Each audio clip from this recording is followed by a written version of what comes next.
YouTube. Good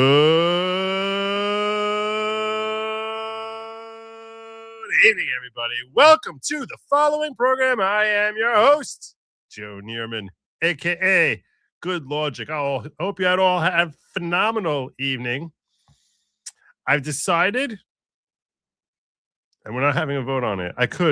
We should have a vote on it, but I have something else I need to vote on. If this is the perfect length for my beard. I'm starting to think this is the perfect length. I used to have like longer in here. I'm thinking this is perfect. What do you think? I think it's perfect. Lady Logic's giving me a thumbs up. She's like, yeah, leave it like this. This is good. This is the perfect length, I think. All right, well, anyway. Not that it's a cult, but you damn well better agree. So, what we got going on tonight?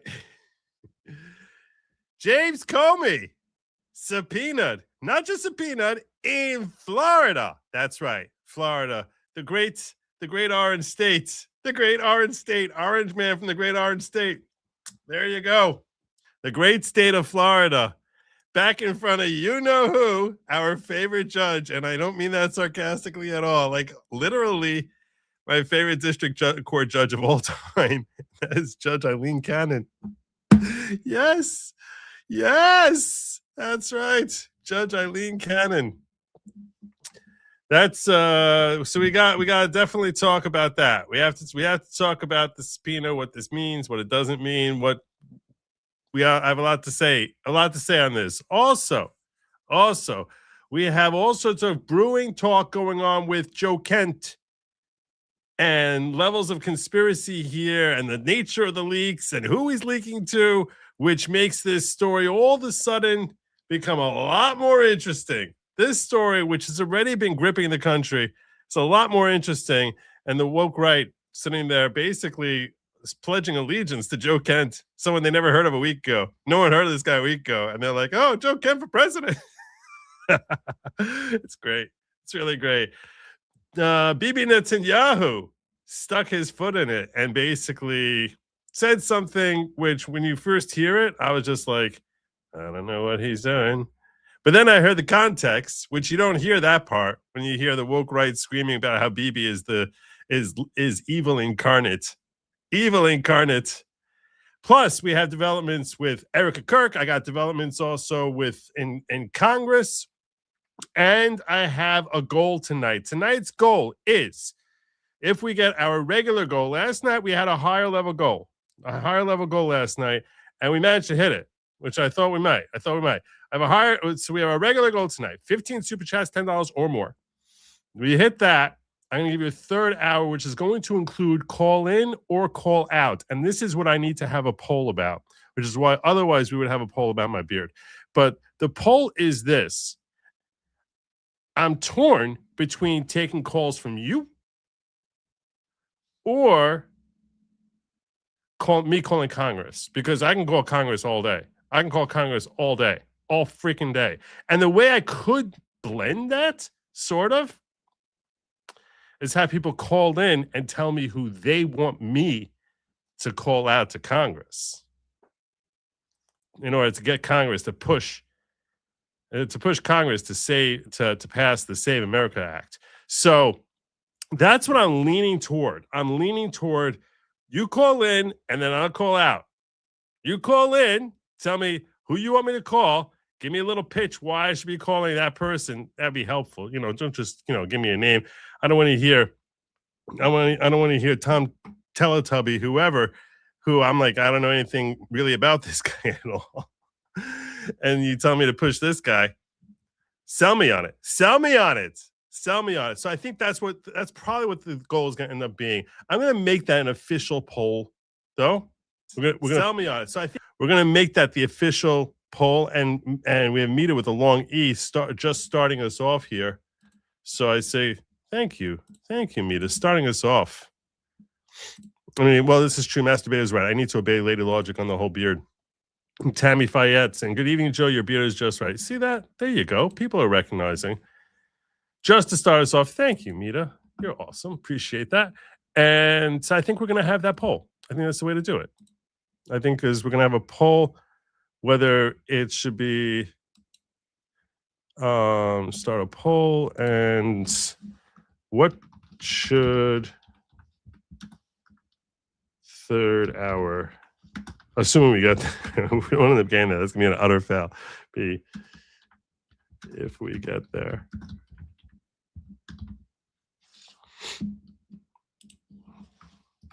I would call in.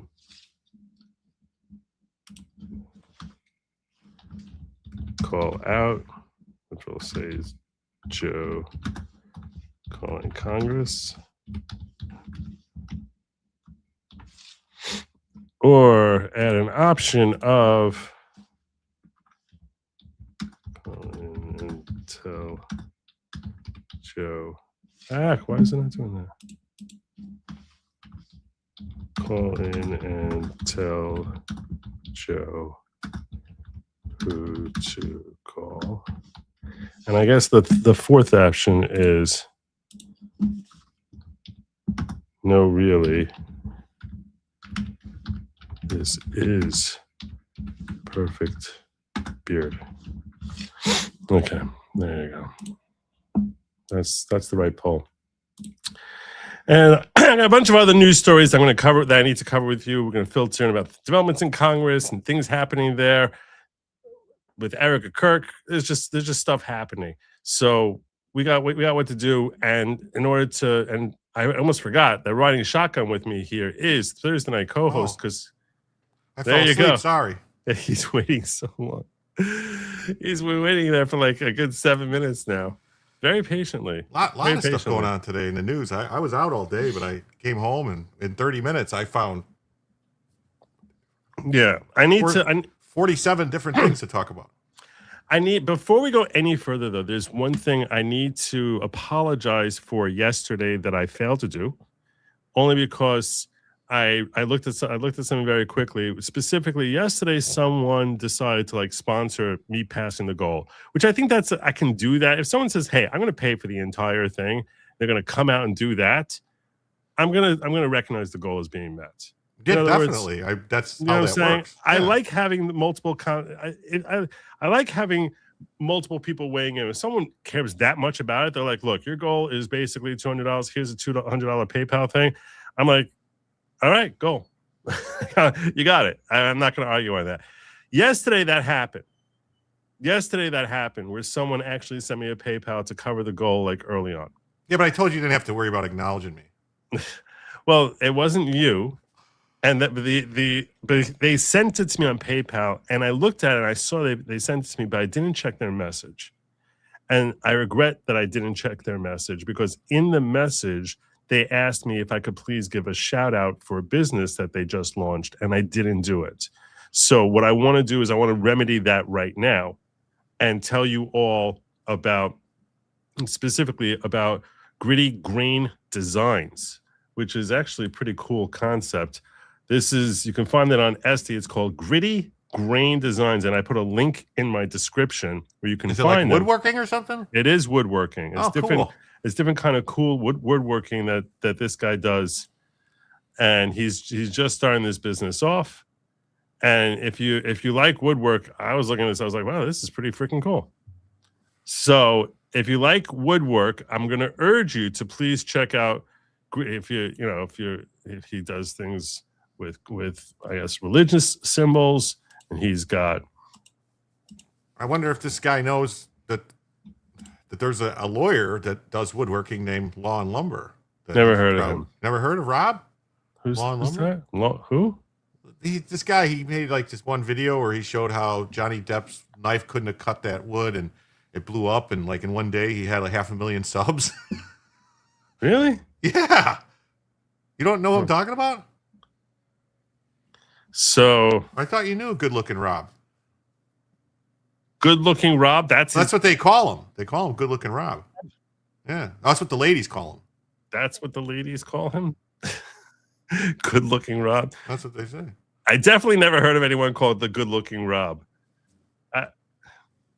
Do you really not know that, like, I actually stayed at this dude's house? I know. That's why I thought, I'm like, where's this going? I'm like...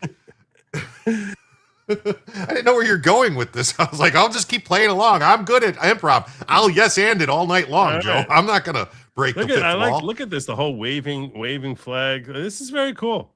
This is actually very cool work that this guy does. So I'm going to ask you, if you like woodworking, you're looking for something to spice up your home or for a gift for someone who you think might enjoy it, I'm going to ask you to please make sure you check out Gritty Grain Design. He didn't give me a link. I did when I searched him out. I found him on Facebook and I found other stuff here on Etsy, so you can find them there.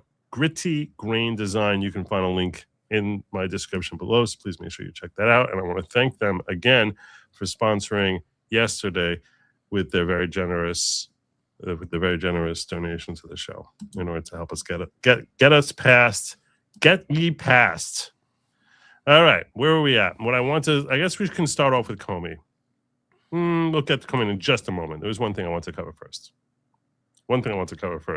This is Kathy Hochul. I almost opened with this.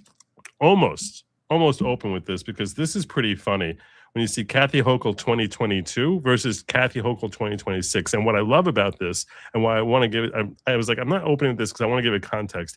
It shows you how short-sighted their policies are. Kathy Hochul shows you how short-sighted her policies are, where you hear her take one position in 2022, and then you hear her take the exact opposite position in 2026. And we're here to say that the era of Trump and Zeldin and Molinaro, just jump on a bus and head down to Florida where you belong, okay? Get out of town. Get out of town. Because you don't represent our values. You are not New Yorkers. But maybe the first step should be go down to Palm Beach and see who you can bring back home. Because She's actually advocating to kidnap people. So this is a crime. She wants them to go kidnap millionaires and bring them back to New York. Apparently. Well, why would you need to kidnap them?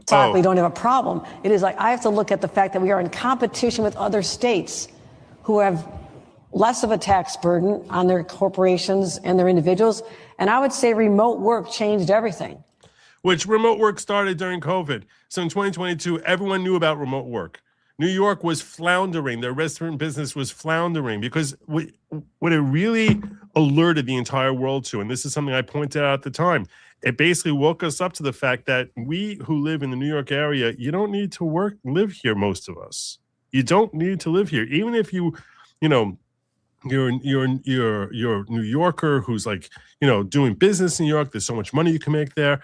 Most of the money you make there, you don't need to live there. Very, very little of it you need to actually be in the city for. Most of it can be done remotely, and we figured out how to do that during the COVID era, which is a death knell for New York because New York was dependent on the fact that, well, you're going to come here because it makes business sense for you to come here because you're going to you'll pay more in taxes, but you're going to make a lot more money if you come here. Now I can make money through New York without actually having to live there. So, yeah, that's a real problem for them. There were people who could only work in an office in Manhattan or work in New York State, and they were captives to our state. They were going to stay. We saw that that's not the case. I mean, Wall Street businesses looking at Texas, they're not going there because they have a nicer governor. I know that for sure. Well, that's a pretty stupid joke. But they're going there. No one laughed because of the tax rate. We have to be smart about this. Yeah. And that's the one thing Democrats are not famous for, is being smart about how to handle their policies. Doesn't she know that the New York Stock Exchange already built all their, backup servers in Palm Beach? What? Yeah, New York Stock Exchange has all their backup servers. Basically, they can run the entire operation out of Florida at the flip of a switch. Yeah, that's funny. It's been done, it was done 6 years ago, I believe. I've been corrected. It's Fayette, not Fayette. I apologize. Tammy Fayette. At least it's not Tammy Faye Baker. No one, you're just showing your age. You're just showing your age. Do I have to start crying like her? You have. My mascara will run. I was going to say, how much mascara are you wearing? JH says, I know your wife's U.S. birthday was a couple of days ago, and her birthday is next week. Does this work for clocks too? Can I get a Jew clock on Amazon, or maybe a guy tells you just want to be on time for the show? I should get his number and just text him what time I'm starting tonight. He gets very frustrated. He's such an awesome fan, and he gets very frustrated with me. He's like, Joe, come on. I'm really, really trying to stick religiously to the 10 o'clock. The last couple of days I had a problem. Speaking of which, I do want to let you all know, seeing as how JH and many of you are such regular viewers of the show, and I really appreciate it. I want to give you all a heads up that next week, you might have noticed I didn't do a goal tonight of, if we hit our goal, I'm going to do a Saturday night show. The reason I didn't, which is what I normally do on Thursday, I didn't do that because I actually plan on doing a Saturday night show. And I also plan on doing a Sunday night show because I'm not going to be here on Monday and Tuesday next week. So I was like, I'm going to be missing 2 days next week because on Monday I'm going to be celebrating my wife's birthday with her. And on Tuesday, I'm going to be, I have a wedding. What are you going to do for her 30th birthday? I haven't figured that out yet. We'll find something. Maybe like, helicopter ride. Maybe. Oh, that would be nice. Yeah. That's not happening. I actually once went in a helicopter. Right? Oh, I thought you were. Never mind. I thought you were talking about the urban helicopter ride. Never mind. It's like a whole thing. Never mind. Don't Google it. Do not Google it. Do not Google it. Why does that all of a sudden sound like very something? Oh, it's very. Should be mentioned on a family show. Should it? That's why I was like, why is Joe bringing up a helicopter ride? Oh, my God. Okay. All right. Yeah, so I'm not going to be here Monday, Tuesday. I do hope to be here, God willing. Not promising, but really good chance I'll be here Saturday night and Sunday because I feel like I'm missing time next week. So that way I sort of make it up a little bit. Make it up to you guys. And also able to, that way I actually, work for a living. So, and then the following week we're going to start dealing with my Passover schedule, which that could be rough. All right. Anyhow, but I digress. Let's get back on into the show tonight, and we're going to start off by talking about James Comey. James Comey they announced today that James Comey was subpoenaed. Here is, I don't know, some stupid talking head from MSNBC whose name I never remember, where you see her bemoaning. She looks as if like she hasn't showered in a week. Oh, Nicole Wallace. Is that who it is? Yeah. Surprisingly, she was part of the Bush administration. Oh, was she? Yeah. HW, I think. Something happened. Something happened to her hair here. I don't know what it is, but it looks like it's just. This is a woman who looks like she's run her mileage, and like now it's just sort of like working out. She's running out the clock now at this point. Just like I can't be bothered to shower for a morning show.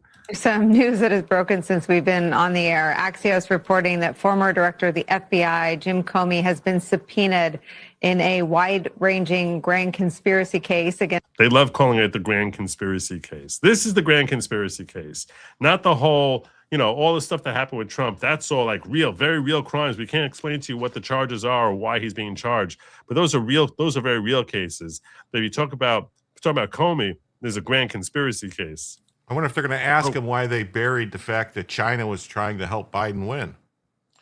Yeah, this is very strange. What happened here? That was very strange. Everything just sort of sealed down on me for a second. I like how you got that phony house with the little people in it and stuff that make Biden look big. It's not the little people; those are the Carters. That's the Carters from New Jack City. Oh, that's really I know. All right, well, here she is. Against the ex-officials who investigated and some who would go on to prosecute Donald Trump. That's according to two sources with knowledge of that situation. The subpoena for Jim Comey was reportedly issued last week and relates to his alleged role in the drafting of a January 2017 intelligence community assessment concerning Russia's election interference that favored Donald Trump. This so-called... Which was She didn't say alleged. Lost. She didn't say alleged. She basically saying that was real. Yeah, even though it's been completely debunked and said that was all bullshit. Right. Well, as far as like what's been proven true or not, that's not of any concern to her. She's legacy news. Why would they care about what's true? Grand conspiracy case is based in the Southern District of Florida. In the span of 40 seconds, she called it grand conspiracy case twice. But that is a very, very key thing that it's based in Florida. Massive, massive, massive thing. Because I've said many a time, if they're going to base this case in any place but Florida, don't even bother bringing it. And they need, if they're going to do this, they really need a prosecutor with cojones. What do you mean? The prosecutor running its name is cojones. Oh, is that it? Yes. Oh. I thought it's Cajones. Whatever. It's tomato. We're finding our sync here. We're finding our sync. So yes, Joe. It's like yes and. And I'm starting to question all these people who always told me over all these time that how the Jews were so great at comedy. Yes, that's actually true. So, yeah. So anyhow, what we got here's more from MSNBC. You're a regular Benny Goodman. No, I'm not. That's the problem. That's why we're not syncing. I'm showing my age with Benny Goodman. Yes. I thought he was a singer, that guy. Oh, Benny Goodman was a comedy guy. He was? I think so. I think you're... He's the guy who say, yes, take my wife. But he was before that was Rodney Dangerfield. That was Henny Youngman. Okay, maybe that's it then. Then who's Benny Goodman? Benny Goodman's a musician. I think he plays brass trumpets. I'm almost positive. See, I don't know. I'm just... All right. Joe, I like the ladies' no opinion on your beard. Well, we got to actually make our goal before we actually have to see as far as whether my beard wins or not. But yeah, here's more from MSNBC crying about James Comey being indicted because they know it's not just James Comey. It starts with James Comey. But then you have Brennan and Clapper and maybe, just maybe, Barack Obama. I don't know. Maybe. That'd be a nice way to actually get things juiced up for MAGA. That'd be a great way to get things juiced up for MAGA. You go into election season and you drop an indictment on Obama. That's a wrinkle right there. We've got some breaking news coming into us just in the past hour here. The former FBI director, James Comey, has now been subpoenaed, apparently, in connection with the so-called grand conspiracy investigation run by a Trump-appointed... The grand conspiracy. The grand conspiracy. I mean, I guess it was their conspiracy. In that sense, yes, it was a huge conspiracy. So I guess maybe that's what they're talking about here. I mean, are they denying that there was a conspiracy to get Trump? I mean, I think the documents came out that there was a conspiracy to get Trump. Yeah. U.S. attorney, according to a couple of sources familiar with this. Remember, Comey has been repeatedly singled out as this perceived political enemy of the president's. No, he's not he's not singled out. He's one of many. NBC News is out to an attorney for Comey who didn't comment immediately. The U.S. Attorney's Office for the Southern District of Florida also did not immediately respond to a request for comment. Ryan Riley is one of the members of the team who broke this news for NBC. He's joining us now. Why is he wearing eyeliner? Explain this, because I think people heard about James Comey. There was something against him. I think there was something against him. It was dropped. Now there's something else. What is the deal here? Yeah, I think there'll be a lot of familiar characters to people who've followed this for a while. This all basically dates back to 2016, which is unusual in the first place because normally the statute of limitations for federal crimes is 5 years back. What Trump's allies are suggesting is that there was this grand conspiracy and that there were actions taken in furtherance of that conspiracy within the past 5 years, and that's why there's still an ability to bring forward a case here. But what? That's true. That's the most likely theory. I mean, and he is correct. Started with when Hillary Clinton tried to frame Trump as working with Russia with the fake stuff and put it out there, and then they ran with it and did it and kept it going, and the news media still did it like she did by saying the Russians trying to work with Trump and conspiracy. So like maybe you're all part of it. Maybe Nicole Wallace needs to be charged in the grand conspiracy. Well, I mean, they're obviously going to be tougher to link in.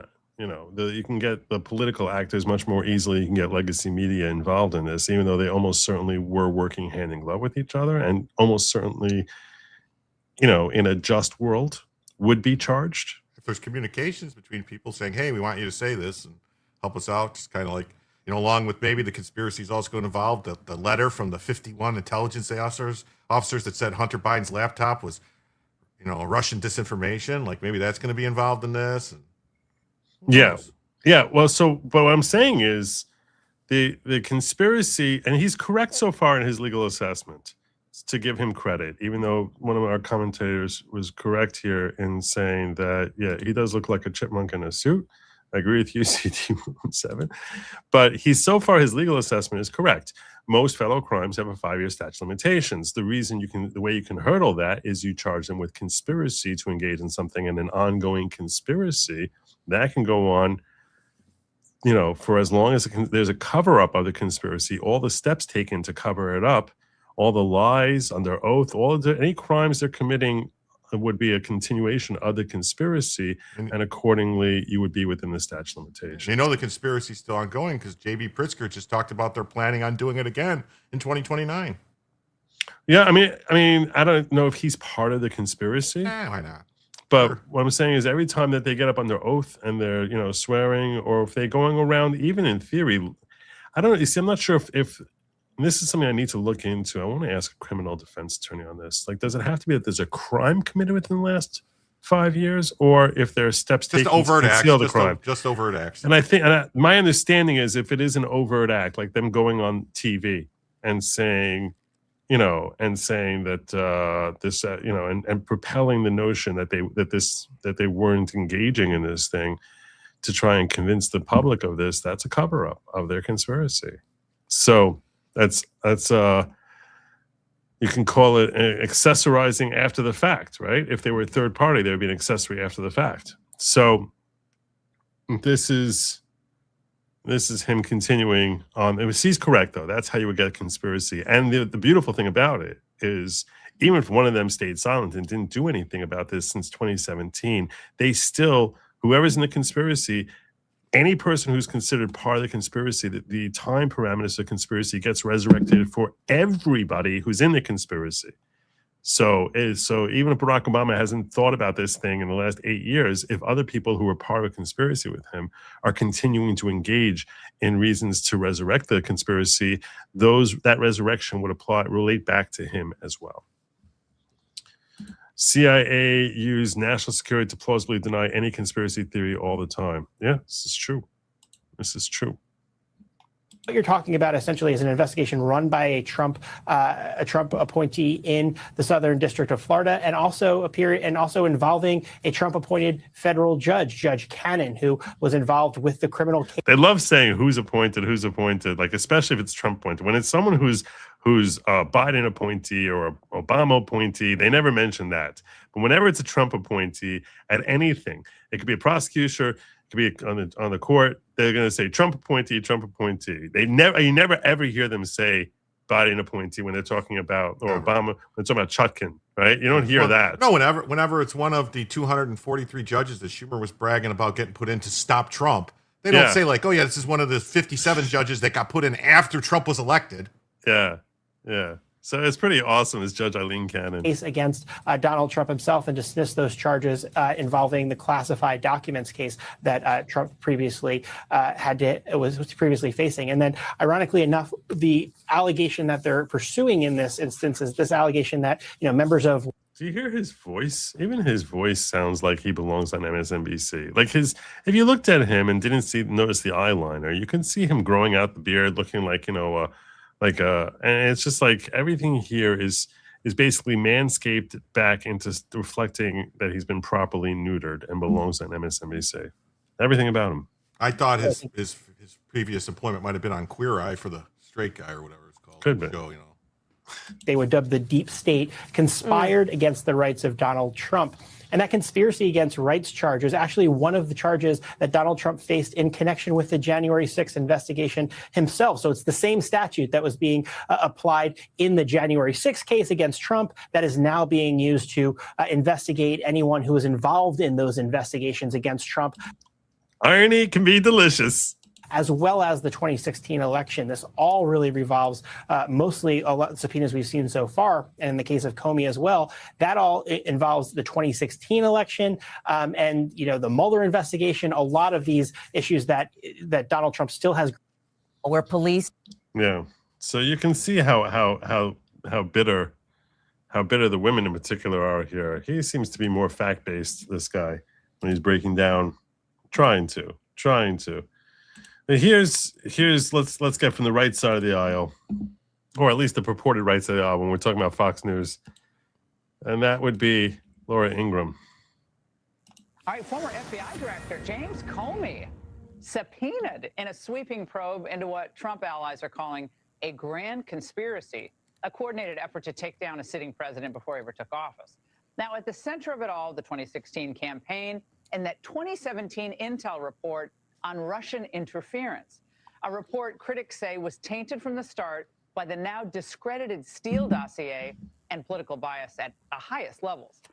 For years, Comey positioned. And then lying, saying that they didn't use the Steele dossier when their own intel shows that they did, and suppressing and ignoring protocol for how to create it, and clamping down on any underlings who were complaining about how ridiculously tilted the report was, and basically disregarding what common sense dictated, which was that if anything, Putin wanted Clinton to win. Because, and this is, I'll just remind you all, for those of you who may have forgotten, part of what they learned, part of what the intelligence community learned, was that Putin had information to show that Hillary Clinton was someone who was unhinged, and that she was on medication and bipolar and all these different flaws in her in her character and her capacity to lead. If he wanted Trump to win, why would he not have shared that before the election? The reason you hold that back is that you wait for her to win, which everyone thought she was going to win. And that way you can then embarrass her and use it to undermine her as being someone who's imbalanced. But if your goal is to try and keep her from winning, then you would unleash all that information before the election. This is information that the intelligence community, Brennan, Clapper, Comey, they all knew. And they were like, wait, why are we coming to a conclusion that they wanted Trump to win and that there was this whole thing here designed to help Trump win, when the steps that they took indicate that they were a party who really were anticipating that a Hillary win was inevitable, and they were saving to go after her. That didn't make any sense. They could have unleashed it and tried helping him win. So they clearly were not trying to help him win. So what are you talking about here? How do you come to the conclusion that they wanted Trump to win? You should have come to the exact opposite conclusion, because that's what all the evidence pointed to. Instead, they looked at a report from the Steele dossier that they knew was manufactured by the Clinton campaign, and took that, and what they knew was manufactured lies that was created by the Clinton campaign, and said, this is our source, which made the underlings in the intelligence community say, what the hell is that? This is terrible. This is terrible. This is like totally disproven, debunked crap that we're relying on here and putting in this report. And then they went out afterwards and said, oh, we didn't rely on the Steele dossier at all. They said that. That's what Brennan said under oath. No, we didn't use that. I didn't even know anything about it. And he's contradicted and refuted by his underlings. So, yeah, this was a real grand conspiracy. It was. It was to deprive him of his civil rights. So let's, and his ability to, it was intended to subvert his entire administration, and it succeeded in undermining his administration for the first 2 years. Himself, as you recall, as the guardian of the rule of law, standing among the velvet curtains. But the question is, was he part of an illegal political operation dressed up as legitimate intelligence gathering? Here for his thoughts on this, Mike Davis, founder and president of the Article 3 Project. Mike, I bet your response is going to be, what took so long? Well, we've been talking about this on your show many times, Laura, for over 3.5 years since the Mar-a-Lago raid, and especially since Tulsi Gabbard came out last summer and said they had all these documents proving that they knew it was crap when they were putting out that report. It's very clear that these lawfare Democrats politicize and weaponize our law enforcement and intel agencies to take out presidential candidate Donald Trump. with Crossfire Hurricane. When they failed to do that, they tried to sabotage his presidency. They rigged and stole the 2020 election. And when he declassified Crossfire Hurricane before he left office and took his copy of his presidential records, they did the Mar-a-Lago raid to cover up this conspiracy. If this conspiracy ends up being true, which I suspect it will, this is the greatest scandal in America. Well, Mike, remember the first time the Trump administration tried to pursue a case against Comey was back in November, but the case was dismissed because that federal judge ruled that prosecutor Lindsay Halligan was unlawfully appointed to her DOJ position, essentially saying that she had no experience. And I've never heard of a judge saying a prosecutor couldn't be hired or put in place, but nevertheless, that's what happened. And everyone thought that was going to be it, that Trump's, Justice Department was going to say, okay, this is not going to go on. I have very publicly called for a grand jury in the Southern District of Florida in the Fort Pierce division for over 3.5 years, because that's where the Mar-a-Lago raid happens. That is how these lawfare Democrats try to cover up this conspiracy, which continues the conspiracy. My friend Jason Redding Quinones is the U.S. attorney for the Southern District of Florida. He comes from a family of Cuban refugees, a family that knows very personally the dangers of a politicized and weaponized government against its people. So Jason is bold. He's fearless. He's going to get to the truth.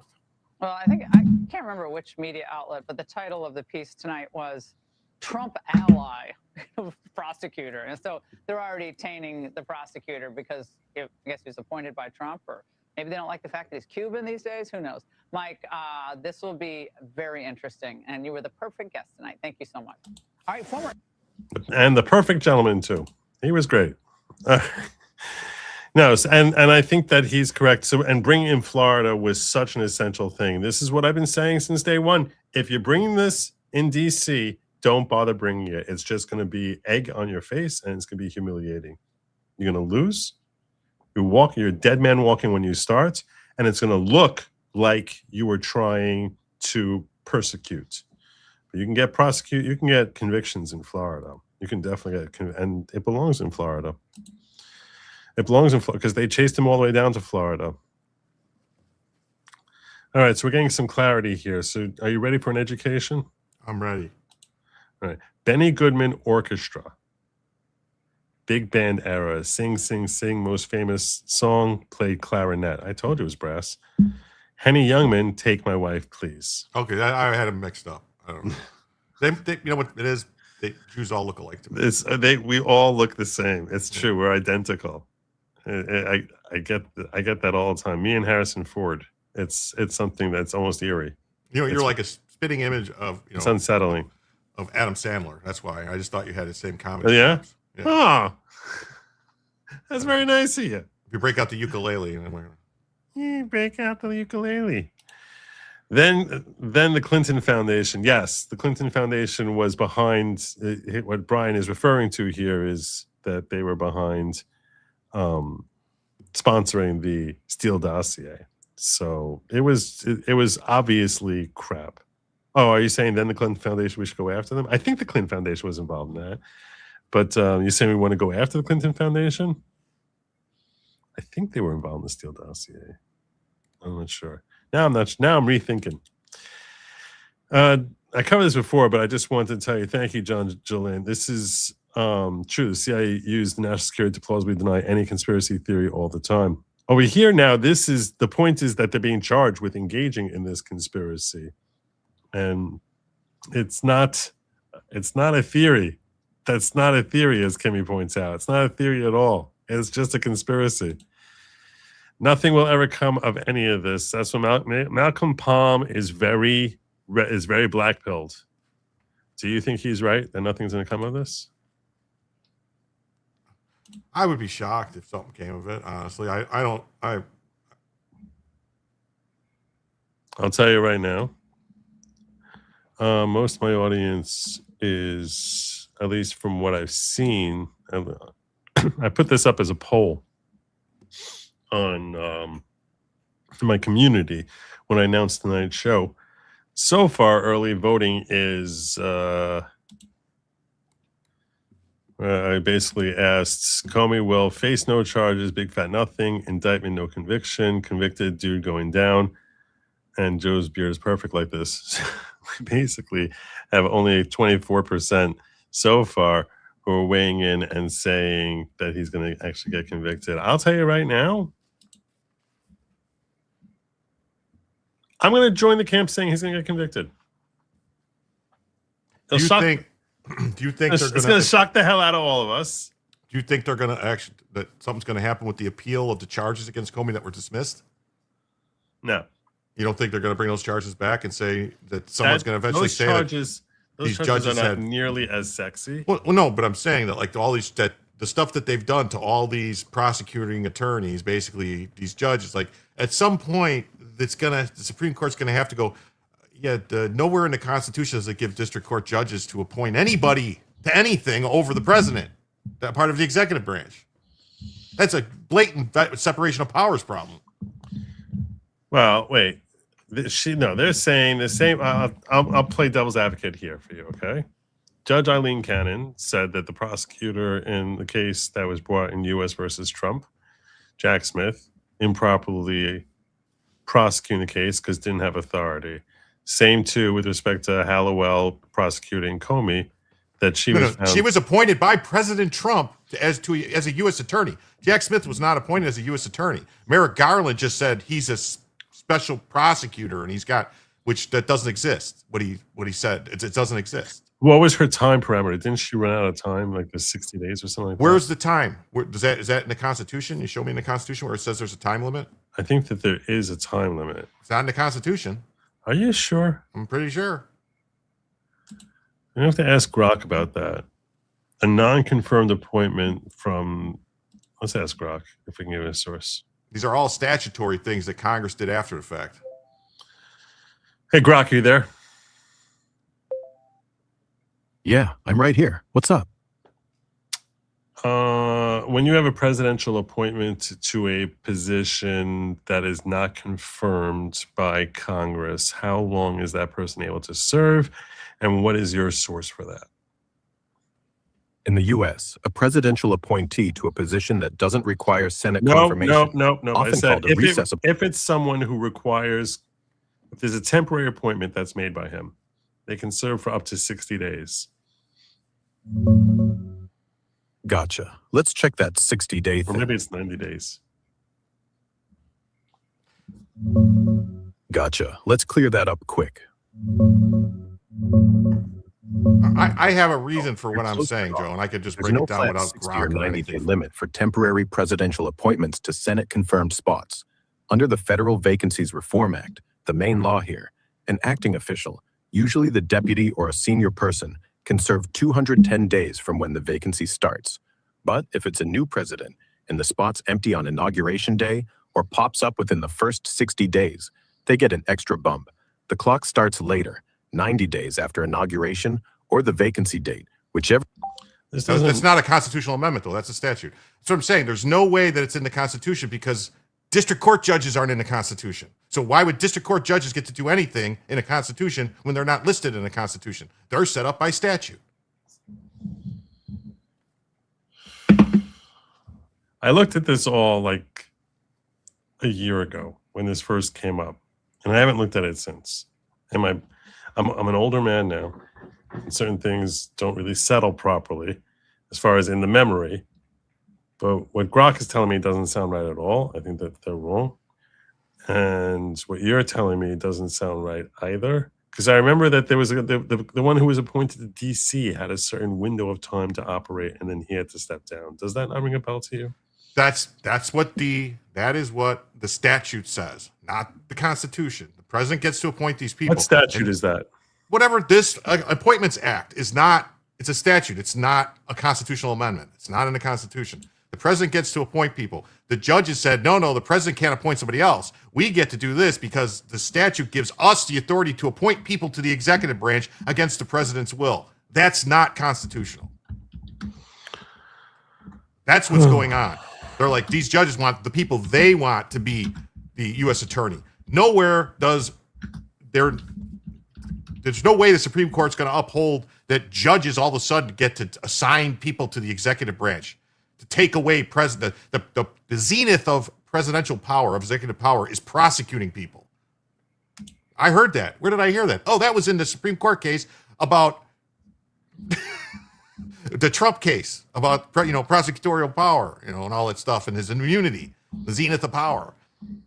And when they were just talked about the case about firing people, who could fire people, and how Trump's, prosecute, and they try to make the argument that it was another, what was it, one of the cases where they're like, well, this is not the people for the review board, whatever it was, the one for like where they try to tell Trump he couldn't fire this person, and they try to say, well, it's not really, they're not really doing, like prosecutions, they're just doing fines. And it's like, no, it's still the same thing. Legal battles over Trump prosecutor appointments are escalating. I didn't really want to get down this road, but here we are. The Trump administration is engaged in a power struggle with the nation's judiciary over who can determine the top federal prosecutors in each region, leading to confusion over who's in charge of regional offices across the country. This actually came out today, this article. At least 6 times judges have disqualified politically appointed interim U.S. attorneys after their terms have expired, but the DOJ has left them in place by giving them different titles. Then when judges exercise their legal authority to appoint replacements from within the ranks of U.S. attorney offices, DOJ officials quickly fire those longtime career employees. It's crazy. It doesn't make any sense. Robert Kugler, retired New Jersey federal judge, said about the increasingly antagonistic quarrel over appointments. The second Trump administration has been defined by White House embrace of right-wing legal figures and its adoption of the unitary executive theory of presidential power. Combination has results in loyalist appointments. Everyone has loyalist appointments. It's the stupidest thing. Refusal to buckle when those appointments are questioned. The rising tension has made apparently a nasty spat on Monday in New Jersey, where a judge ejected a prosecutor from his courtroom and ordered officials to soon testify over the current structure and leadership of the district office and whether the former U.S. Attorney Alina Habba continues to play a role. What the hell? That's insane. That is insane. This is the judiciary trying to basically be the rulers over everybody. These unelected black robe tyrants. It's got to stop. All right, John Robert. It's got to stop. We don't. What the fuck is the purpose of having elections if judges get to decide everything? What they're doing, the RFK's decisions on Maha, on the vaccines. They're every step of the way. We are being thwarted by activist fucking communist judges. I don't even want to say what I'd like to do. Please don't. Thank you for that. I appreciate that. Because it does involve a helicopter. Okay. Let's not do that. Okay. We're going to just sort of chill. I definitely don't endorse political violence in case anyone interprets. I didn't say anything about political violence. Okay. I was just talking about giving them a free ride.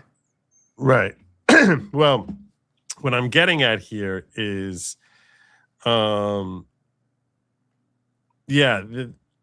agree with you that these judges have overstepped their role. Yesterday, I was talking about how Chief Justice Roberts has been a failure in reining them in. That's his job. He's the one, that's why you have the title Chief Justice. He's the one who's overseeing the judicial branch, and he's been a failure. And despite passing one order after another from the Supreme Court overturning these district court judges, at a certain point, you got to say, cut it out, and actually talk to them directly, not publicly. Instead, he went whining, saying it's not right that Trump is being so hostile to our judges. Your judges suck, and it's because of you not reining them in. So instead of complaining that you're getting critiqued for doing a crappy job, why not do a better job? On Tuesday, Brad Skimmel's term as interim U.S. Attorney in the Eastern District of Wisconsin ran out after federal judges refused to extend his tenure. Trump administration has not announced a replacement. Still listed as District U.S. Attorney, even though he hasn't received the Senate confirmation required to hold the title. It's by law, the president nominates the U.S. Attorney to oversee each of the nation's 93 regional offices and federal court districts. While waiting for the Senate to confirm that person, the Attorney General can appoint an interim U.S. Attorney for 120 days. That's what I knew there was a thing. Where is this law from? It's a statute. It's the appointment. It's like this, whatever, appointments clause. Like it's not part of the Constitution. It's all statutes. And so that's what I'm saying. Like they can come up with all this stuff, but in the bottom line, Trump can fire the person. Go, nah, I'm not going to have some leftist lackey put in by a judge be the prosecutor here. They're fired and put somebody else in. But now these judges say, no, you can't do that. You have to take the person that we get to pick. We get to pick the only people. That is unconstitutional. They do not, nowhere in the Constitution does the judiciary have any control over prosecuting cases. That's forbidden. They are not allowed to be part of prosecution. I agree with you on that, 100%. 100%. In fact, even in the Hunter Biden plea deal that they worked out, when they said we want to have the judge oversee his defense team, put in there a clause saying that, you know, anything that he's being protected from, anything he testifies about, and if it's something that might be related to that, we want the court to approve and say it's not part of his statement before they can prosecute. And in other words, and the way the judge properly interpreted their plea arrangement was, she said, you're basically saying that before the district attorney can prosecute Hunter, they would need approval from the court. That is a violation of separation of powers. We cannot play a role in who gets prosecuted and how that prosecution works. We have to deal with them when they come in. We cannot pre-approve and designate this as being okay or not okay. So she blew up the plea deal, the first plea deal that they had, because of that clause. And that's exactly what you're talking about here, that the function of the judiciary is supposed to be thoroughly independent from the prosecution. And that's why I agree with you. You're completely correct that they're overstepping their authority when they start trying to say who can prosecute cases, who cannot. It's kind of ridiculous. But it is, but nothing's being done about it. And the Republicans and Congress are completely feckless. Are they in on it? I don't know. Are we all being like, it's John I'm Roberts. starting to really question, are elections real? Are they even real? Like, did they just let Trump win to pull all this shit and make just to placate people because they were worried something bad was going to happen? I don't know. No one let him win. No, this is how they're dealing with the fact that they couldn't stop him from winning. That's what we're seeing. They're trying to limit the impact of his victory, not that they let him win. No one let him win at all. You know, you're asking if elections are real. I will tell you something good that happened today in Congress. Before we move on to, and unrelated to this, this is a bill that passed in the House. It passed 229 to 186. Well, can I guess what it is? Let me use my psychic powers. This is a bill to allow for deportation of illegal aliens who commit Medicaid or Medicare fraud or welfare fraud. Correct. Oh, Very man. good. Man, Very good. I should have put my Karnak the Great on there. Yeah. U.S. just passed legislation to deport migrants. The yeas are 231, the nays are 186. The bill is passed without objection. Migrants who commit fraud against America, welfare scams, fake claims, document fraud, you name it, they are to be deported. It's really interesting that 20 Democrats voted yay on this. It really should have been unanimous. It should have been. That's the shocking thing, is that a supermajority of Democrats voted against this. But then what's funny is that even these 20, they're going to be encouraging their supporters to go out and stop ICE from actually effectuating this law if it ever becomes law. And they're going to say, go out there and blow your whistles and stop ICE from deporting everyone. So well, no, the Democrats want to get rid of ICE. They don't want any immigration enforcement. That's what they're saying. That's what they want for the shutdown. They want, the only way we'll agree to end the shutdown is if you just, no more ICE, no more immigration enforcement. That's where we're at, people. Wake up, man. Wake up. It's over. It's over, Johnny. It's not over. We just need to swamp them in elections. That's basically it. It's not that hard. It's not that hard. Don't get so black-pilled. Their day's coming soon. Trust me. Sooner than you think. Sooner than you think. It's over if they don't get the SAVE Act passed. That's what I'll say. Well, speaking of that, this is an amendment that was being added to the SAVE Act, or was proposed to the SAVE Act by John Husted, the Republican. I called him yesterday, by the way.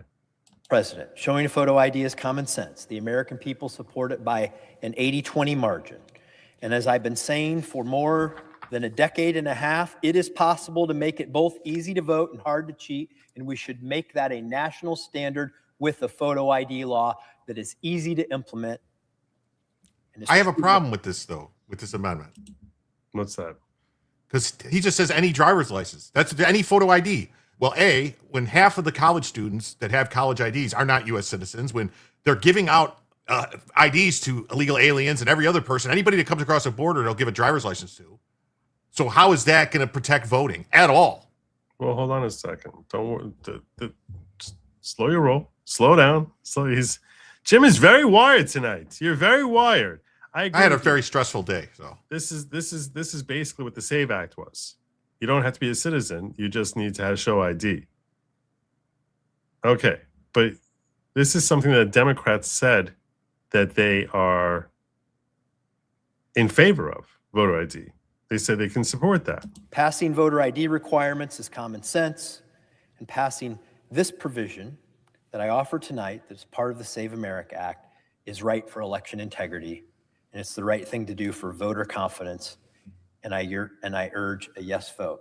I want to thank my friend and distinguished colleague, the senator from Ohio, for his observations, for Mike Lee, his insights on this. This is one of many true talents we have in the Senate. He's particularly well qualified in this area, given his experience in the state of Ohio with mastering. Oh, was he in Ohio? I thought he was in Indiana. I don't want to derail this, but I have just one small point I'd like to make. That's it. But go for it. Why, if we can have a system that can do an instant background check on anybody who wants to exercise their Second Amendment right, called the NICS system, where they can immediately check to make sure that you're not a felon, that you're a citizen, that you have the right to buy a gun, why don't they just use that for registering to vote?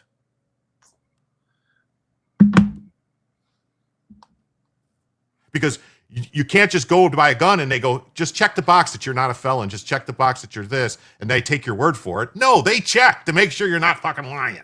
Well, why not check to make sure people aren't lying when they register to vote? These are good questions.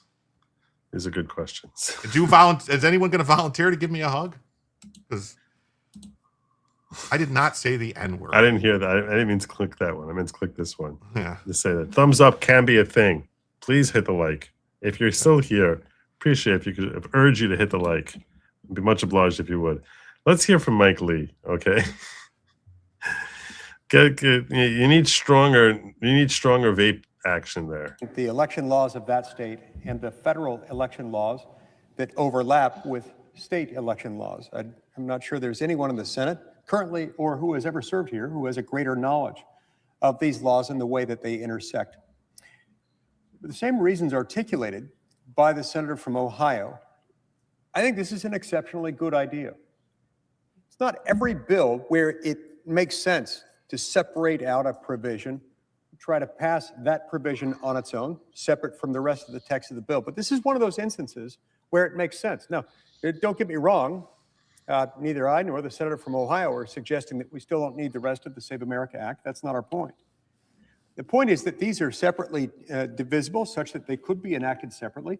And insofar as there is a greater degree of consensus with regard to the voter ID component of the Save America Act than there are with regard to the citizenship components. It makes sense for us to get this done now. Let's pass it. Let's pass it right now. Let's pass it by unanimous consent. Let's make this law, and then we can proceed back to deal with the rest of the issues within the Save America Act. This is what progress looks like. This is what consensus building looks like. And I thank my friend and colleague from Ohio for raising this. Look, no matter how you feel about the rest of the provisions of the bill, it's not too much to ask somebody to just show who they are when they show up on voting day. That provision is very simple. Let's get this passed. Let's get it done right now. Madam President. So you think that passed? Obviously not. You would have heard about it. But yeah, they Democrats still blocked it. Still blocked even that. That was the point to it. It wasn't going to pass. They knew it wasn't going to pass. They needed unanimous consent, I think, to have one provision of it, and they weren't going to get it. And the point is, you all talk. You're saying that this is not a problem, but you know that you're okay with voter ID. You're not okay with anything here. You're not. You're full of crap. But citizenship is the problem. That is correct. And you and Jim are both correct, Lisa. And what I'm telling you is that they're afraid of the citizenship part. I don't know why. I mean, I guess they're afraid someone won't be able to prove their citizenship, or they come up with the whole. I mean, we know why. Let's face it. I mean, there's what they say, and then there's the reality. They say it's because people can't get their birth certificate, or women get married, or something stupid like that. All these retarded explanations. We know why. We know that they basically are very bothered by the idea of limiting registration rolls, limiting who can have access to the ballot, limiting who can sign off on ballots. They have real problems with that because they know that they game the system very effectively the way it is. So why would they want to change that? They're gaming the system. We can't even use Social Security to verify if someone's a citizen because Biden gave out millions of Social Security cards. Right. No, I agree with you. Social Security is stupid. It's useless. Clarinet's a woodwind, but you do blow into it. All right. J.H. Schwalbeck saying, why wouldn't you pursue this Comey thing on the RICO? They need to go after them all as conspirators. So there's statute of limitations issues with respect to that. Now, it's a very confusing thing with respect to RICO. And so I don't want to misinform you by guessing on this. You're asking a great question. When we had the whole thing with respect to the Diddy trial where they went after them with RICO, so there were certain facts that they could not raise because statute of limitations, like it couldn't go back more than a certain number of years. Although I do think it's within 10 years. So I'm not sure. And it could end up being that they'll go after them under RICO. They really could go after them under RICO, I think, possibly. But the statute of limitations is almost certainly is something that everyone is very concerned about because statute of limitations would be 10 years. So that would be if they got it in this year is when everything really started. It was the end of 2016, so we would have to the end of 2026 be within 10 years. They could, in theory, but it's like some of the acts I remember that's if it's more than 5 years, you have all sorts of problems with the acts. And the benefit to working with conspiracy charges is that continually gets resurrected, whereas with RICO, it doesn't. But you're asking a good question. You're asking the right questions. I haven't really looked at for RICO, though, you need like 2 RICO predicates. Like correct. Specific that is correct. things that you have to meet the standard. Like, and I'm not saying I know what those are because I don't. I'm not a lawyer. I just play one on Twitter. Right. It's a joke. Anyway. No, I was good. It was cute. It was good.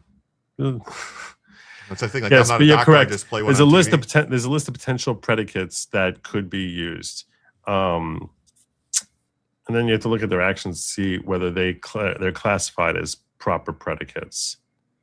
I think with RICO though, the predicates could be 20 years apart. Like there's not a time. I don't think there's a time frame for RICO type of thing. I think it's just be ongoing, and you have to be able to. Well, they did this one in 1960, and they did this one in 2000. I'm pretty sure that's how they got the mob, is they were able to stretch things like way apart. Like. But whatever. I did post. I don't know. Are we all done talking about Comey? I was kind of done with it, but there was one video clip that I put in the private chat for you with Andrew Weissman talking about how this whole thing is just to get Obama. Oh, we can only hope.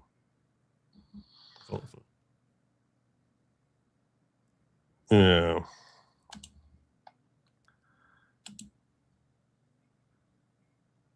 So this is why I got confused. This is why I always was confused by this whole thing. There's a civil RICO and there's criminal RICO. I don't think civil RICO ever works out though, right? That's the one where people can sue and it's like it's never RICO type of thing, where people always say it's RICO and it's not. This is according to what was the first thing I found? Oh my gosh. This is civil. This is talking about civil RICO. There's a 4-year statute of limitation for civil RICO. That wasn't what I wanted. Let me go back. I'm sorry. You wanted me to watch something? It's just a clip. Andrew Weissman talking about it. It's not long. It's talking about how there's no subvert the statute of limitations, and the ultimate target is obviously Obama.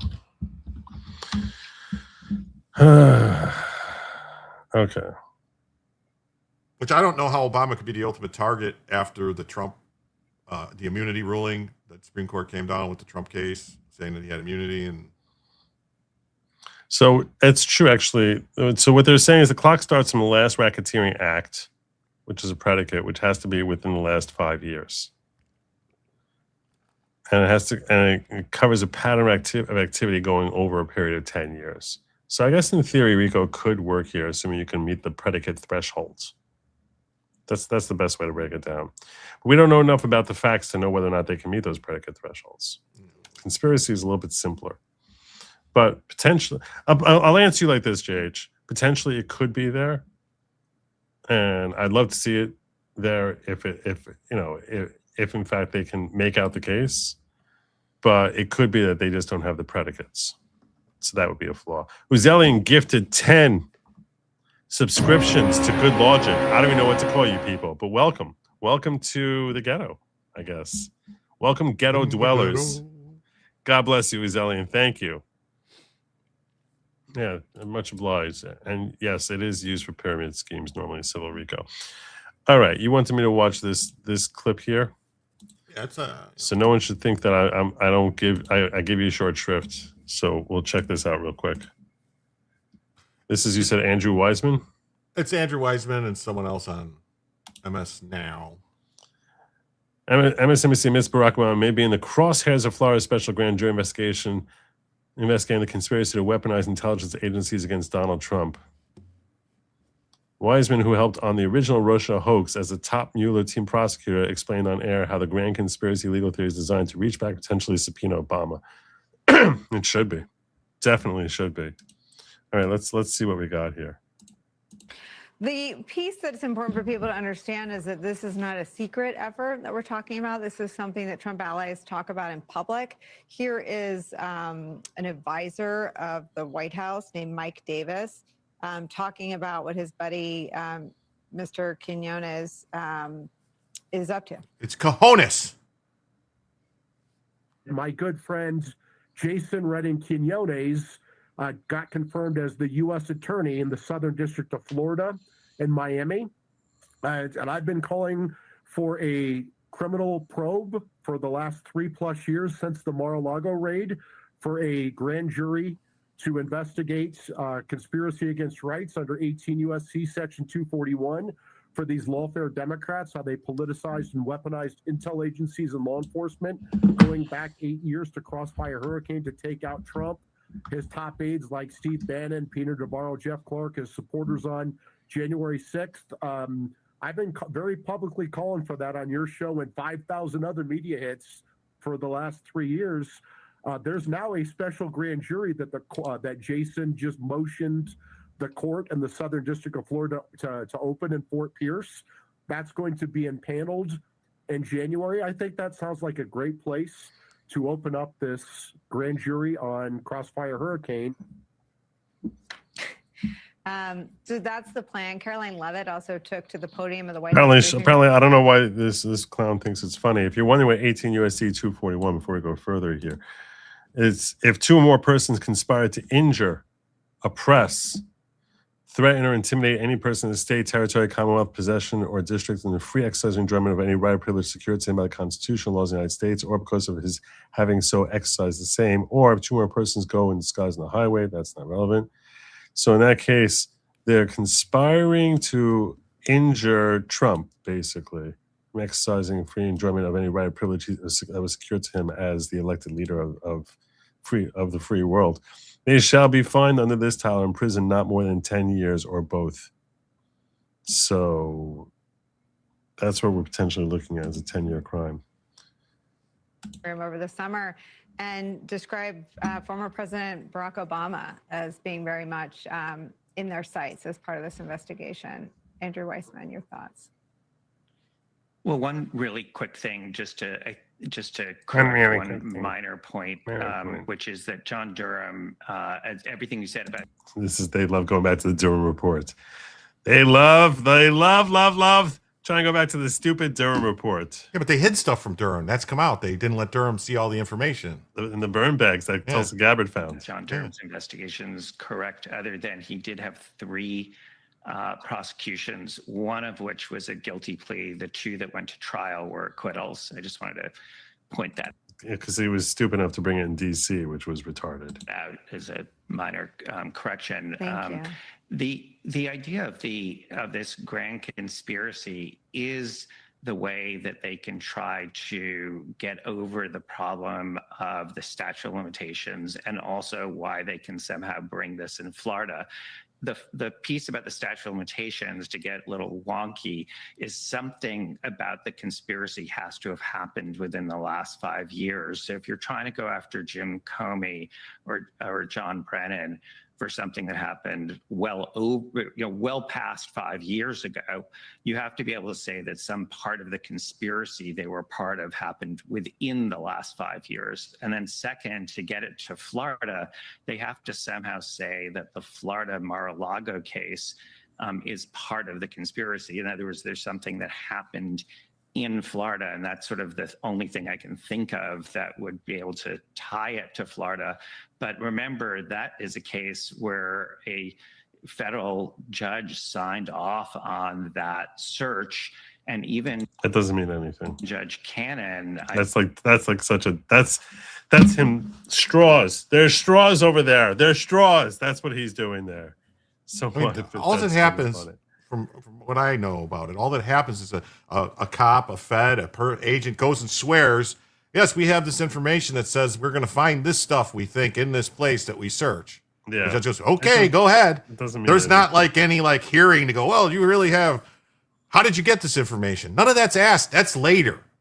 That would be like a motion to quash, or a motion to it's the most meaningless thing in the world. Yeah. It really is. Believe in connection with motions there, rejected the idea that the defendant who made the claim that it was a sort of selective or vindictive prosecution. Of course it was. So I'm not really sure how they're going to claim that. They're going to put back on the table the validity of that case. I mean, this is something that Judge Cannon, as Glenn pointed out, really sort of made clear that was never going to see the light of day. Donald Trump tried to have that never see the light of day.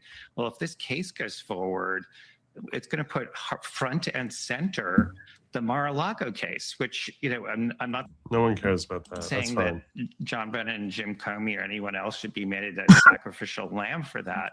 But you sort of wonder about the strategy here of putting back on the table something that the Trump administration tried mightily, with some help from many people, to not have it ever go to court. Okay, let me explain to you why he's an idiot, Andrew Weissman, for what he just said.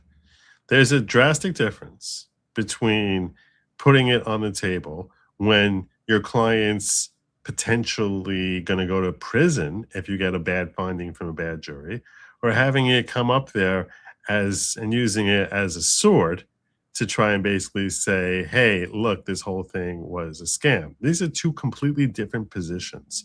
So for him to be all befuddled, like you didn't want to have it go before court before, why would you want to have it come before court now? I don't understand the strategy. Well, it's obviously the strategy is very different when you're sitting there and your whole defense is, oh my God, my client might go to jail, or we're going to use this whole situation as a basis to try and put you in jail. That's two totally different things.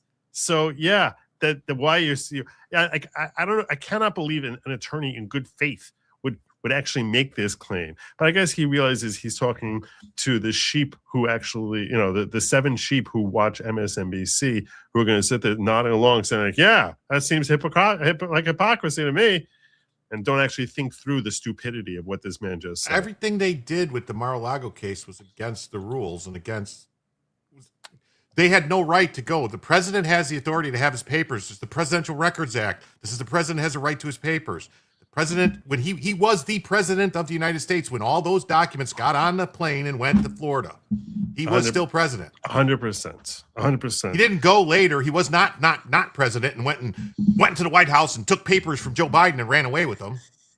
From a legal technicality, which is all they ever tried catching him on, because this guy who they consider the root of all evil, for some reason, he doesn't actually do anything evil enough that's considered criminal. So they try catching him on criminalities, on technicalities all the time.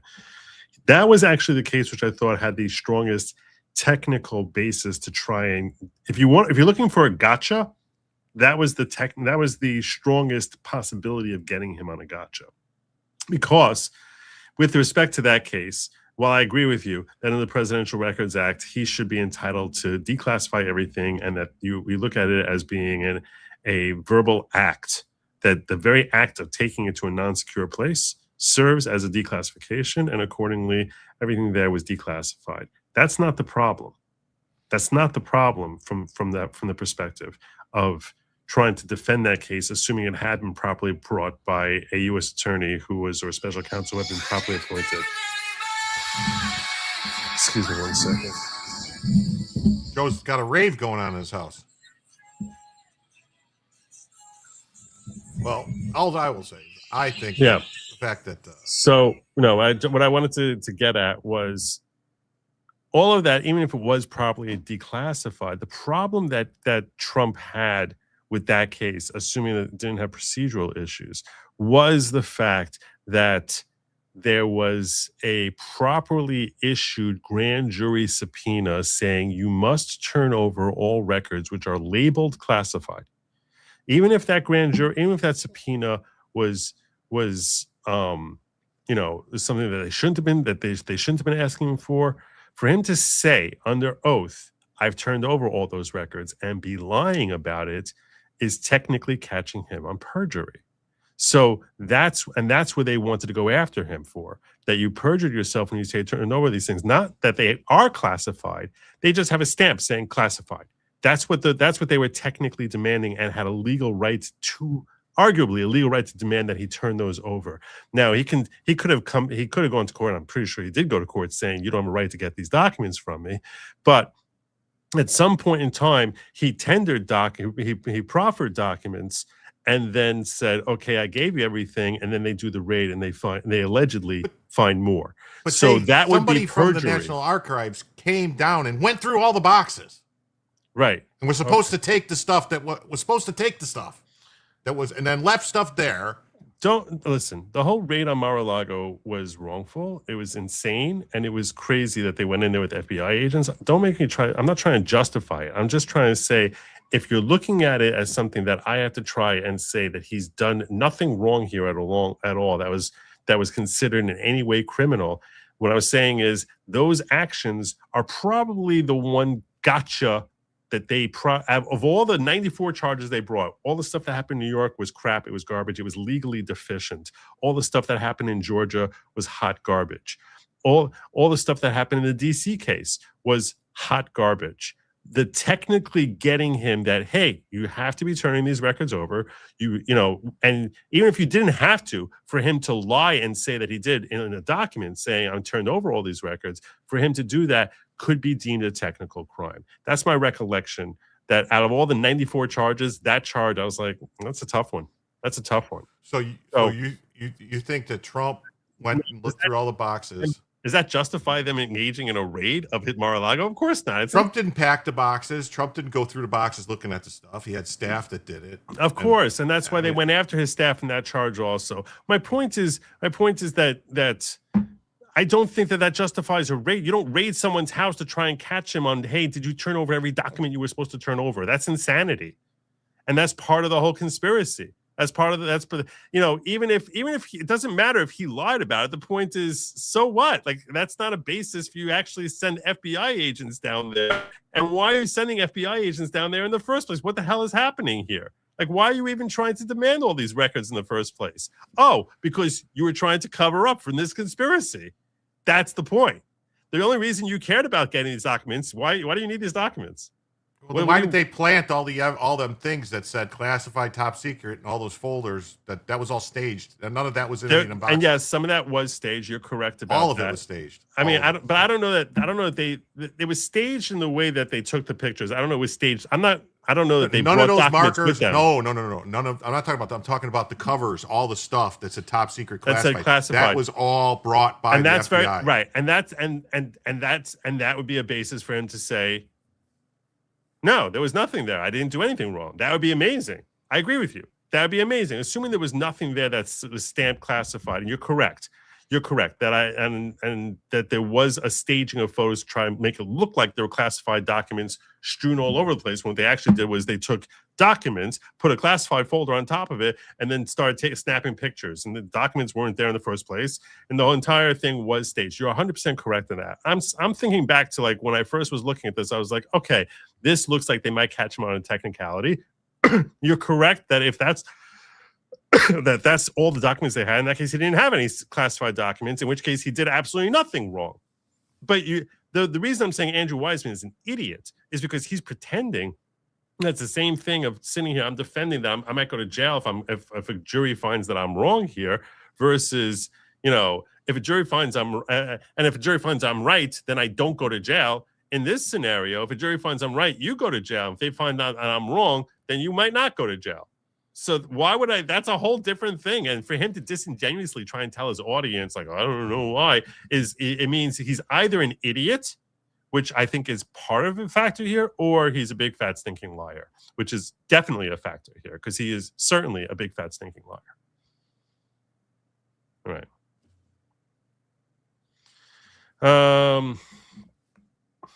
So there you go. I think we covered it. I have so much more to cover. I did not expect this story to take nearly as long as it did. It's my fault. I'm going to ask you something here. Did you see the BB thing? I want to try and run through this quickly. No, I haven't seen anything on BB lately. So there's a clip I'm going to share with you, which when you hear this first clip, you're just like, what the hell is happening here? What is he talking about? That's what I was thinking when I heard this clip of Bibi Netanyahu giving a speech. Also wrote The Lessons of History, very brief, 100-page book, in which he said, well, history proves that, unfortunately and unhappily, Jesus Christ has no advantage over Genghis Khan. Genghis Khan, which he pronounces Genghis Khan. Okay. I thought he said Islam. I was like, what? No, Genghis Khan. Because if you are strong enough, ruthless enough, powerful enough, evil will overcome good. Aggression will overcome moderation. So you have no choice. If you look at the world as it is today, you have to be blind not to see that the democracies led by the United States have to reassert their will to defend themselves. People are complaining that they can't hear it. I hear it. I'm going to boost the volume a little bit here. Let me pull it out because I don't want to ruin the volume for everything. We'll boost it. We'll do a little volume boosting. I heard that he makes the same mistake the left always makes, calling the United States a democracy. We're a republic, buddy. That's not what I want.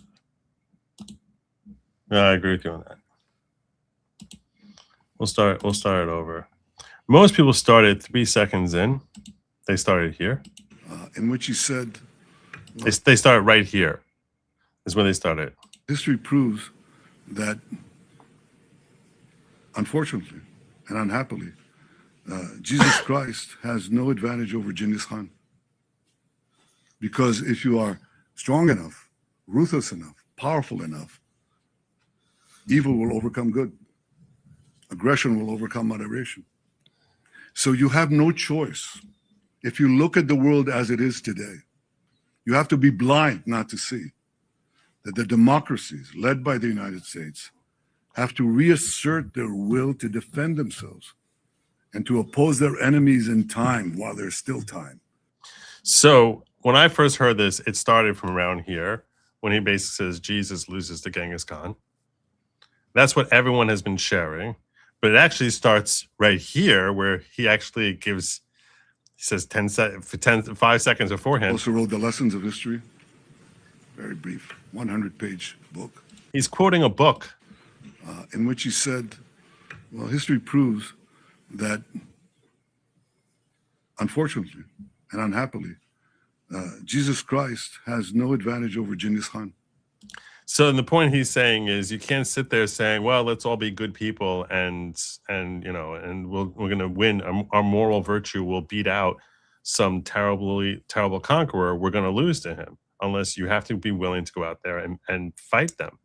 and actually beat them. So what I hear him saying is that the Republicans need to stop all their screwing around, saying these are the rules and we don't want to win like this, and we're going to lose honorably instead of winning at all costs.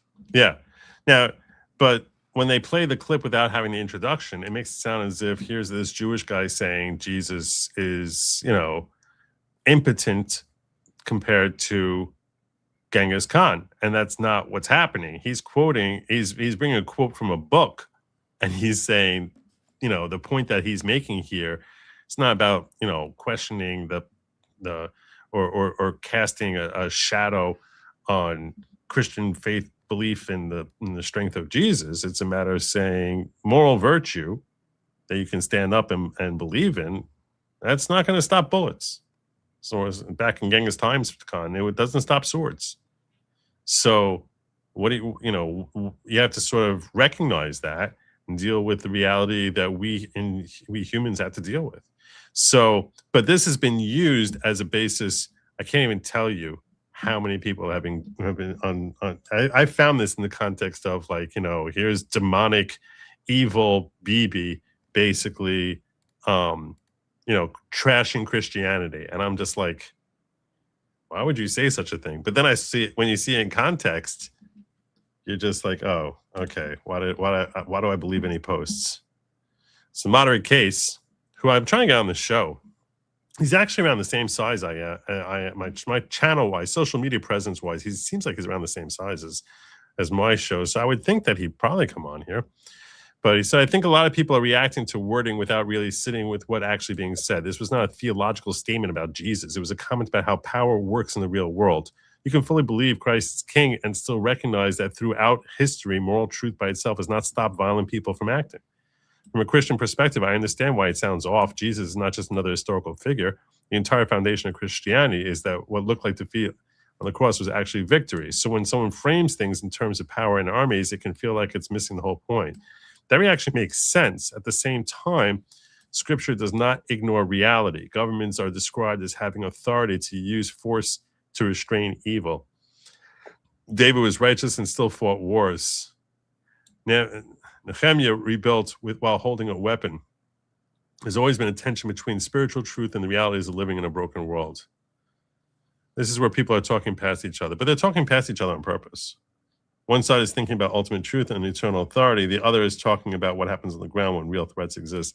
No, they're actually just looking for reasons to try and bash the heck out of Bibi Netanyahu. It's become very popular to basically portray him as, as if he's some sort of evil, or the evil in the entire world.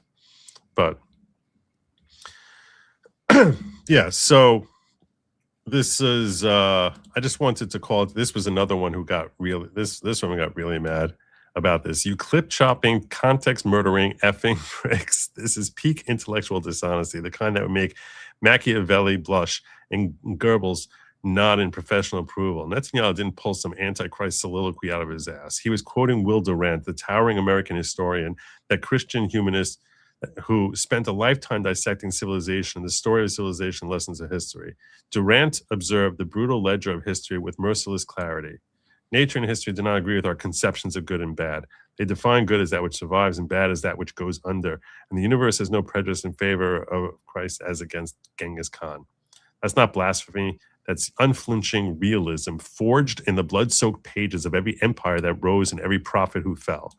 Netanyahu, staring down genocidal fanatics who rape, behead, and hide behind their own civilians, was driving home the philosophical truth that ideals without iron are suicide pacts. Your precious moral posturing means jack crap if you lack the power to enforce it. Evil doesn't yield to sermons, it yields to superior force. History's classroom is soaked in the blood of the unprepared. This clip is pure venomous manipulation. Because in this clip, I think very brief. They do actually have the beginning part of it, but it's designed to basically make you hate him and make him sound, it's trying to evoke Christian ire against, this Jew who is portrayed as bashing Jesus. And it is purposeful disinformation. because that's not at all what he was. It's not. He's not talking theologically anything about. He's talking about the, good and virtue versus evil, and saying good and virtue doesn't win. And he was just quoting a book. But Who's quoting Jimmy Durante? I think his name is Will Durant, but close. I think this is the same Benny Goodman thing that we're having all over again. All right, wow. The whole Benny Hill thing we were having earlier. So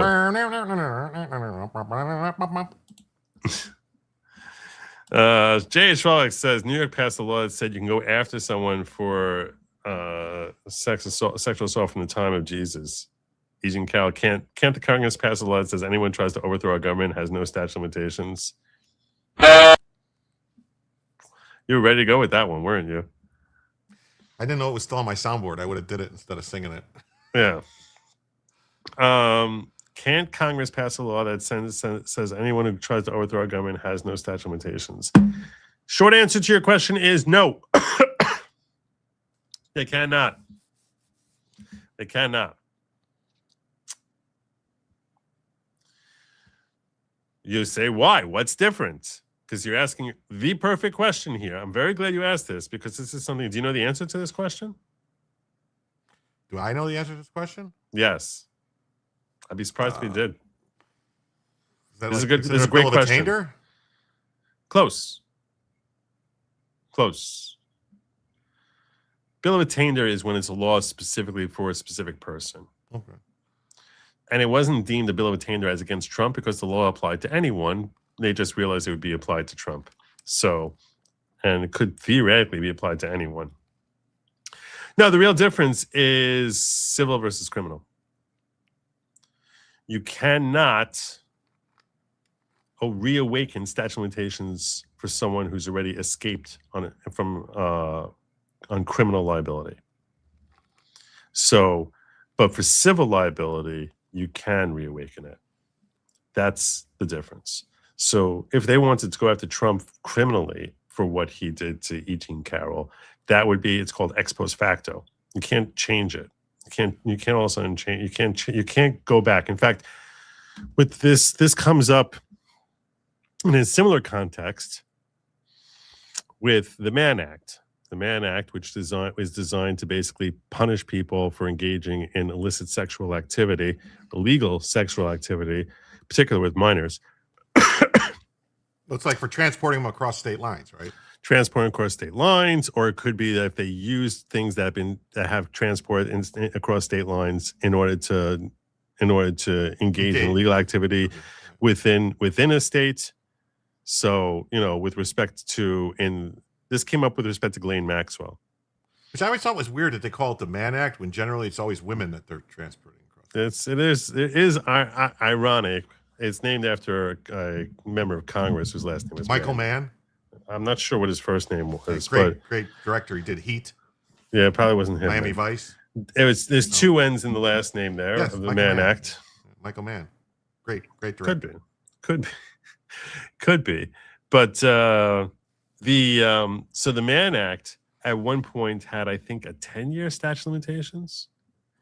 And then at a certain point in the late 90s, early aughts, I think it was the early aughts, in like 2006 or so, they said, we're giving the Mann Act, the Congress changed the Mann Act and said it has no statute of limitations. So what did they do with that? Well, I think it was in 2006 or so that they say no longer has statute of limitations. Well, what about people who had actually engaged in the act before that limitation was there, and the statute of limitations had run for them, and now does it now bring them back in? The answer is no. You cannot reawaken it. The way it's applied by the court is at the time that there's a change, whoever was criminally liable, that change and could still be charged at that time of the change, the new statute of limitations would apply to them. But anyone who had run for already, they are safe, and the new unlimited statute of limitations has no impact on them. This came up in the Ghislaine Maxwell trial, because basically what they said is, okay, so the Mann Act was extended to have had unlimited statute of limitations in 2006. So anyone who had committed a violation of the Mann Act in 1998 could have still been charged in 2006. So when they extended it out in 2006, it applies to your actions that you took in 1998. And those people, anything you did in 1998 would now have an unlimited statute of limitations. But people that had done action in 1992 and the 10 years had passed for them, it doesn't get reawakened when you now make it in 2006. Since it had died before it was extended, it stays dead. What? Is there a statute of limitation on treason? No, treason I don't think has statute of limitations. So what if they just changed the definition of treason to include? That would still be ex post facto. Would it be ex post facto? I'm just saying, like, if they said, like treason, you got to be at war. If they said, no, you don't have to actually be at war. So that's a good question. No, that's good. That's a good legal question. That would be a statute. That would be an ex post facto. That all of a sudden something I did today, which wasn't illegal, now was deemed illegal. That's ex post facto. So, well, no, what I'm saying is it would be illegal because it was something instead of it'd still be a crime, just it wouldn't be treason, because to be treason there has to be certain limits, like certain things. You have to be at war. There has to be like an active conflict or something like that for it to be deemed treason. If you I understand that. And look, technically the court could say this is deemed something that's considered a treasonous act after the fact, but the statute itself cannot be changed. You could have courts applying it differently, which seems almost like it's kind of an ex post facto problem as well. But the reality is that the language of the statute cannot be changed and applied to some action that happened before that language was changed. Okay. So in other words, if they call it all of a sudden treason says, all the things they list, and they add in, it's also treason to smoke from an orange vape on camera, that would be, and that's also treason. That would be something that they couldn't get me for what I did last week, only what I did after the new law takes effect. So, but that's a great question. But the interesting thing is that civilly, you can screw around with the statute of limitations, and that's not considered ex post facto. So, context matters. Most clips lack context on purpose, 100%, because it's much more powerful. Meet it with the long E is trying to get us towards the goal. Where are we at on the goal? I haven't looked at the goal. 10 out of 15. This is pretty good. This is where we should be able to. We could make this by crunch time. Where was my? I didn't check what my where we're at. I'm surprised. 30% saying call in, 23% saying call out, only 15% saying call in and tell Joe who to call. Wow. So I guess that's where we're going. Is towards the 30%, unless that changes. I did not expect that. I expected people would be saying call and tell Joe who to call. But we do what the people ask.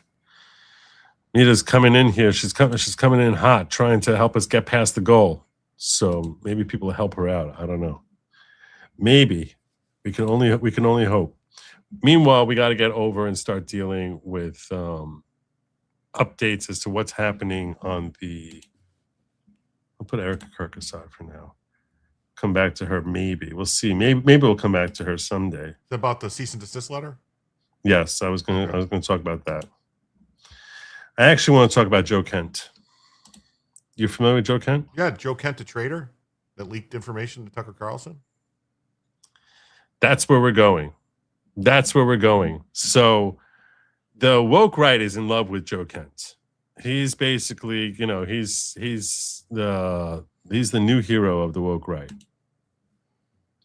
And he is being investigated, and the implications are, he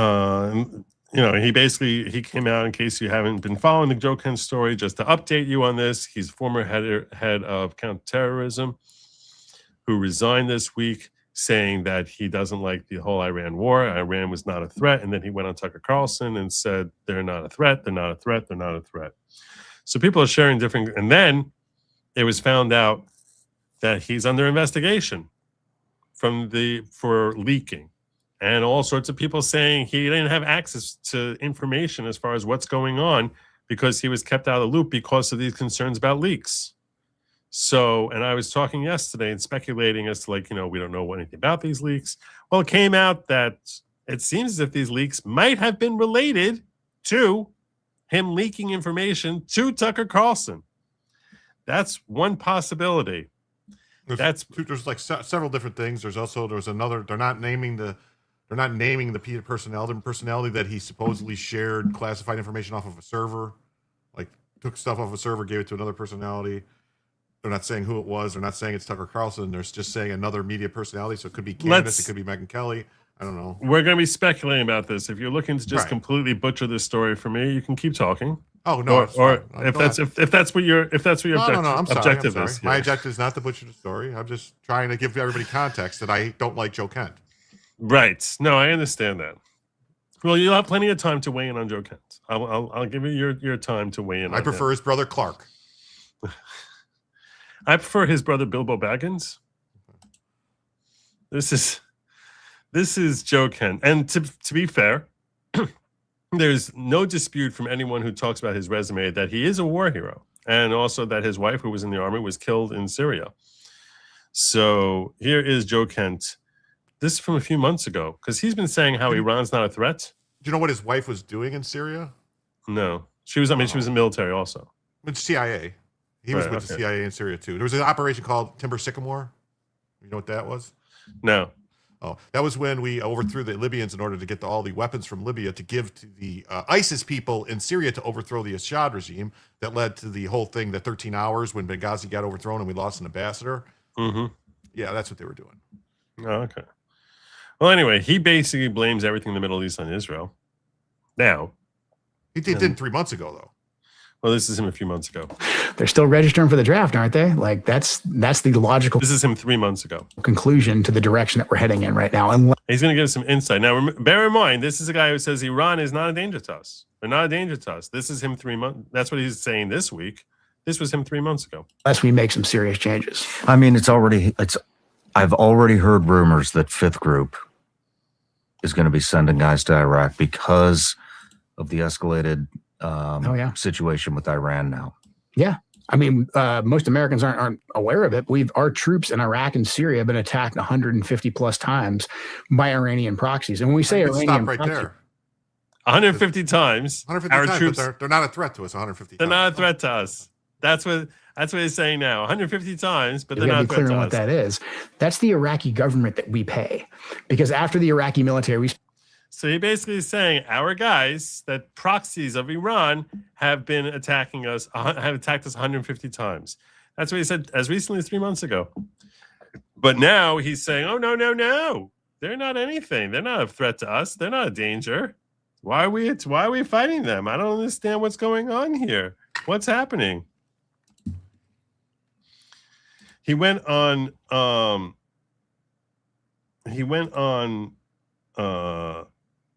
Tucker yesterday, and he was talking about how Tucker told him not to try and stop us going to war with Iran. He went on Tucker and told him that Charlie Kirk told us not to attack Iran. Told him, keep us from invading Iran. It's really great how all these people have these secret messages from Charlie Kirk that they never mentioned to anybody until it was perfectly politically expedient for him to do after he was dead and can't deny it. You know? Yes, very good. That was good. That we did, it was the perfect setup. That was like, okay, I'm basically Harry Enton and you were like the side person, because that sets up this clip that I have here. In the West Wing, in the stairway, and I said hi to him, and he looked me in the eye, and he said very loudly, and it's a small, you've been in the West Wing, it's small, it's a tight space, and he said, Joe, stop us from getting into a war with Iran. Okay. That's what he said to me. He said his last thing, this is what he said, last thing he ever said to me was, stop us from getting into a war with Iran. That's what Charlie Kirk told me. Now, he should have said that Charlie Kirk told him, if I get killed, it was Israel. Yeah. Hold on. So here's Misfit Patriot is weighing in on that. It's the last thing Charlie Kirk ever said to me. I didn't know him well, but I was walking up a stairwell, and Charlie Kirk, the guy that everybody loves, who can't debunk this because he's dead, he just screamed, Joe Kent, our savior, stop us from getting into a war with Iran. Please, Joe Kent, please. You are the only one who can stop this war. I bestow it upon you in case Help us, Obi-Wan. You're our only hope. I die. Joby-Wan Kent. Anyone buy this shit? Sorry. Anyone? No? Good. Me neither. Yeah. Here's my...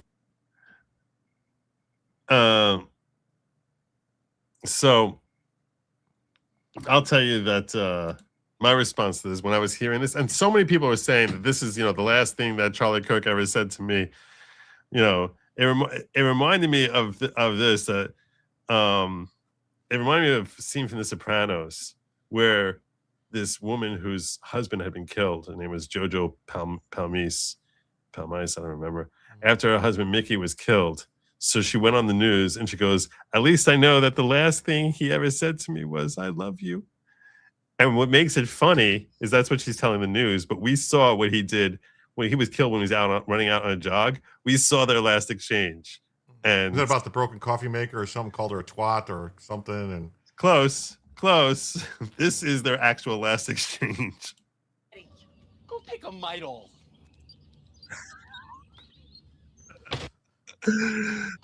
He said to me was, "I love you." So maybe it makes you think twice about the last thing you say when you leave someone. Make sure you give a good impression, or they can always lie about it. So when Joe Kent comes out and says, "Charlie Kirk told me to stop us from going to war with Iran," it does sound like complete and total crap. But yeah. So I saw a video of Charlie Kirk after they bombed did the attack on all the nuclear sites last year, where he said, "I'm riding with Trump. Whatever. I'm with Trump on this." All right, now we're really doing the Harry Enton thing. Oh shit! And you might say, Charlie, do you support or oppose this? I support President Trump. That's my answer. I know the man. He's the commander in chief. He's the man for the hour, and he's had the weight of the world on his shoulders. So in a situation like this, I support my friend, and he's had my back, and I have his. That's my perspective. By the way, I also look at this and I say, and I understand the arguments of people that, don't intervene and all that. I get it. But boy, have we not exhausted so many diplomatic channels and options. And you might say, so yeah, but somehow after this, as soon as he finished this, he's like, "I recant everything. Stay away from Iran. Stay away from it. Don't go to war with Iran. I hate Israel. Israel's terrible." I mean, he said Trump's his friend. Trump should just come out and say, "Listen, I just want everybody to know the last time I talked to Charlie Kirk, he told me bomb the shit out of Iran." Right before he said that to me. That'd be funny. Yeah. So this is Dan Bongino blasting him for exploiting Charlie Kirk. This, if an attempted murder of a presidential candidate, and then there's another assassination attempt. There's been multiple public breaches of President Trump's security over the last year. Yeah, correct. And then, Charlie Kirk is killed publicly in a very horrific way, and we're not really even allowed to look into that at all. Okay. Listen, this is everything about the woke right is we're not allowed to. We're getting fat and rich doing it, but we're totally not allowed to. We get silenced as soon as we do it, but we're getting wealthy by telling you how we're not allowed to. Yeah. So here's Dan Bongino, who's about to go off on this. Folks, this part I have to just leave here.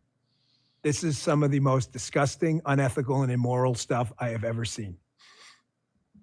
Leveraging the death of my good friend is brutal murder, is assassination that the whole world watched in all of its horrifying gore. For your podcast appearance, you're disgusting. Thank you for your service to the country. You're also disgusting. This is filth. This is just filth. I wasn't allowed to ask questions, Joe Kent. I'm just going to leave that there, folks. And all you people defending him right now, I'll accept your apology later.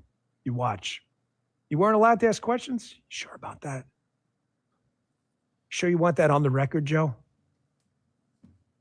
You weren't allowed to ask questions? Really? Go ahead. even allowed to look into that at all. And Charlie Kirk was one of President Trump's closest advisors, and he also advocated heavily against a war with Iran. He was in the Oval really? Office. He did? That's fascinating because I've had conversations with Charlie too. I don't talk about them because the man's dead and I don't like to invoke his name for podcast clicks, okay? Only to remember him. And I'm not going to do it now. You sure that's how Charlie felt? Matter of fact, I've got a clip of Charlie. We're going to play. That's the clip that he that I just played. I think that's what he played next. I didn't watch the Dan Bongino show on that, but yeah. So I've got a little more here from Dan Bongino where he gets really mad about some of the lies from Joe Kent. But if you had something you want to weigh in on before we get, to that. This is it's really convenient, you know. So basically, now he's coming up with all this stuff so he could say like they're targeting me because I'm. Speaking out, he was going to say it's the Israelis, Mossad's coming after him or something, and it's secret agents pulling the strings. Like Trump is just on the strings. That Bibi Netanyahu's the Godfather with the strings, pulling Trump and making him dance like a marionette. Yeah, like he's too stupid. Trump is so stupid. This is the other thing also. When they say on the Butler thing, and I think Dan Bongino is going to say this, but I'll cut him off on it.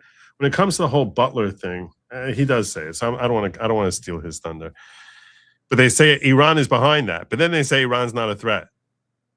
So like, oh, it's a cover. Which is it?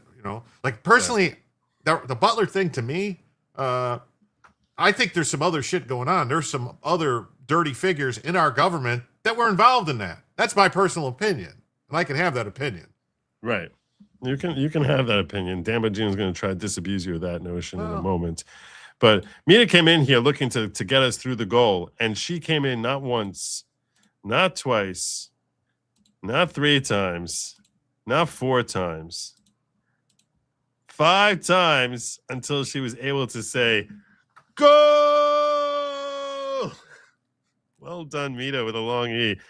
Because of this, I know we have a poll. You don't need to text me, but you tell me, Mita with a long E, since you made sure to bring us home during the last half hour here, I'm going to give you the choice because I feel like our poll is pretty close. Do you want call in? Do you want call out? Do you want people to call in and tell me which call out means that I will call senators and yell at them that they need to pass the Save America Act. So, and I've done this. I had a whole show where I was doing this. I did this the other night. And I've called so far, I don't know, 25 different senators. If you want me to have people call in and tell me who I should call, you can do that. So you tell me what you want, and we'll go in that direction. Because the whole call in, call out thing, it confuses me because it's like the difference between like carry out, take out, calling in, call out. I don't get it. Are you really confused? Behind delivery. Are you really confused? Or is it going to be 30 minutes? Is this a Benny Goodman thing or not?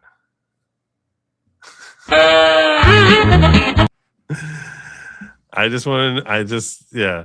So you can tell me if she weighs in. Let me just take care of crank call random. I like this idea also. Crank call random people. That's pretty funny. Hey, jerky. Do the jerky boys. Is ipso facto possible without sine qua non? These are good questions. My favorite Latin phrase is res ipsa loquitur. You know what that means? Res ipsa loquitur. Is it as it is or something like that, or as it appears? The thing speaks for itself. For itself, yeah. Want to fill you in about China. What do you want to fill me in? Spelled it wrong. It's a CHYNA. China. Which came first, sine qua non or the ipso facto?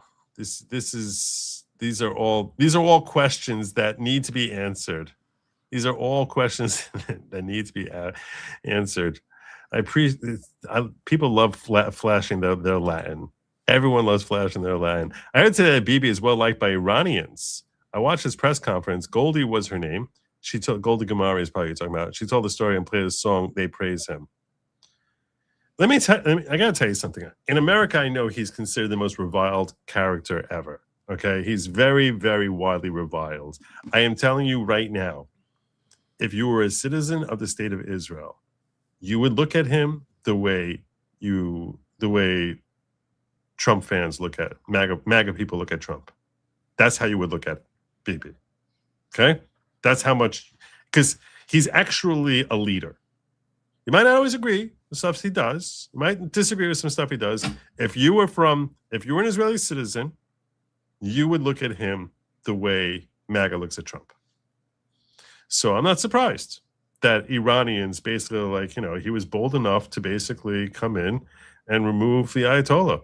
No, was that a reference to the first woman, or it was the first woman president? Golda Meir. That was reference to Golda Meir, or no? No, that he was referring to this Iranian woman named Goldie Gamari, who's very popular on X, almost certainly, and has a YouTube channel also. Goldie is a Jewish name, so surprise. You don't say gold. It's gold. Yeah. The Hebrew version of it is Zahava, because Zahav is Hebrew. No, it's an H sound. It's not a ches sound. It's an H sound. I can't get this language down, Joe. There's two different consonant sounds. One is a hey, one is a ches, or chet is how the Israelis would say it. What's a hasa? So chet starts with is a ch sound, but then the hey as a h sound, like a H, like a regular H sound, which is what is a hasa? A chasna? A hasa. There's no chasa. There's no chasa. Oh, according to Frank from Scarface, a hasa is a pig that don't fly straight. No, that's a chazir. Okay. A chazir. Yeah. Yeah. So then there was Kent left out that Charlie ended the conversation by screaming, "This is MAGA country!" That would have been funny. That would have been really funny. Let me just make sure I didn't miss anything over I feel like I missed stuff in the ghetto. VSync has been talking. Joe, please play at least the beginning of Bishop Heman, the Sword of God on YouTube. Now that's one way to deal with temporal evil. I don't even know what that song is, but I have a feeling I'm definitely going to get dinged if I play that. It sounds like something I'll get dinged for. So I'm going to have to say no on that. Sorry. I was planning to use some clips from that in my video declaring how I would deal with some people in my situation, but I may have been convinced to buy my time somewhat. I also got into a big argument with someone on YouTube comments ages ago about the word corn not being anachronistic. Okay. I can't even imagine. Let me see if I can find your song. I don't even know do you know what that song is? Bishop Haymond, the Sword of God? No, I have no clue. I'll give it like 5 seconds and we'll see what we get from it. I try to abide. But I have a feeling that I'm gonna hear it and be like, this sounds like something if it's got like over 1 million views, then I'm not playing it.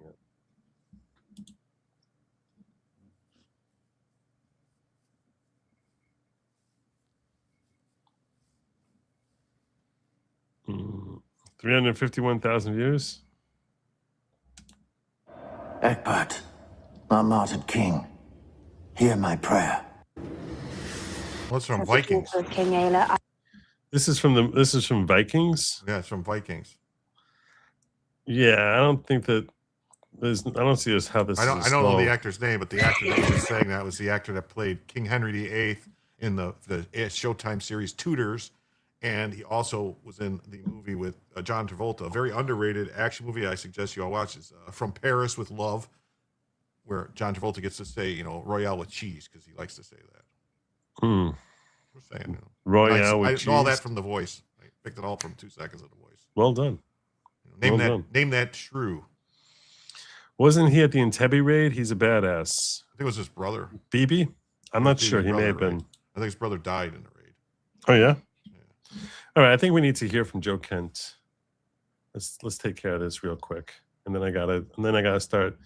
Did you see? Did Mita with the long E weigh in as to what she wants? As to what she prefers?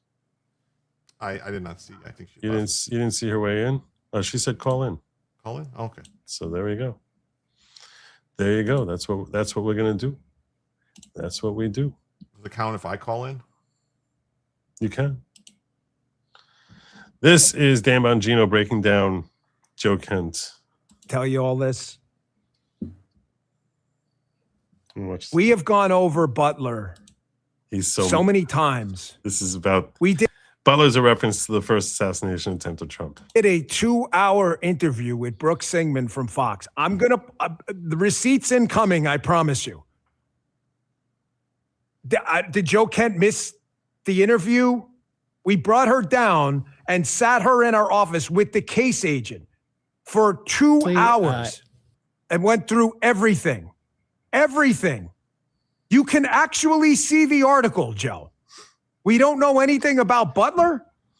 We went through everything with the case agent to the point where she had no more. She had a list of questions. We were done.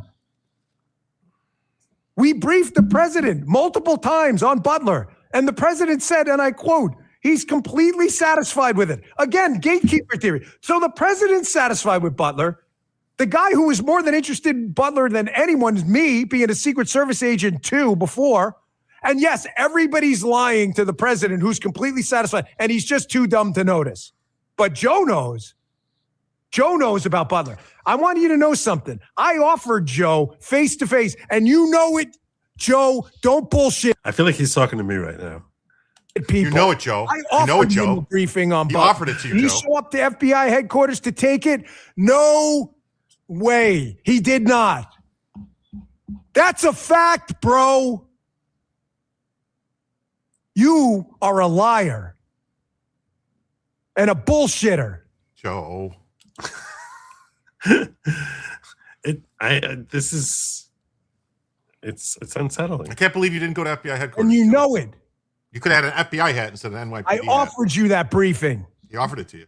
And you didn't take it. Didn't take it. You have hidden knowledge about something that happened at Butler? He's got hidden knowledge, folks. Amazing. The president, he was shot in the head in Butler.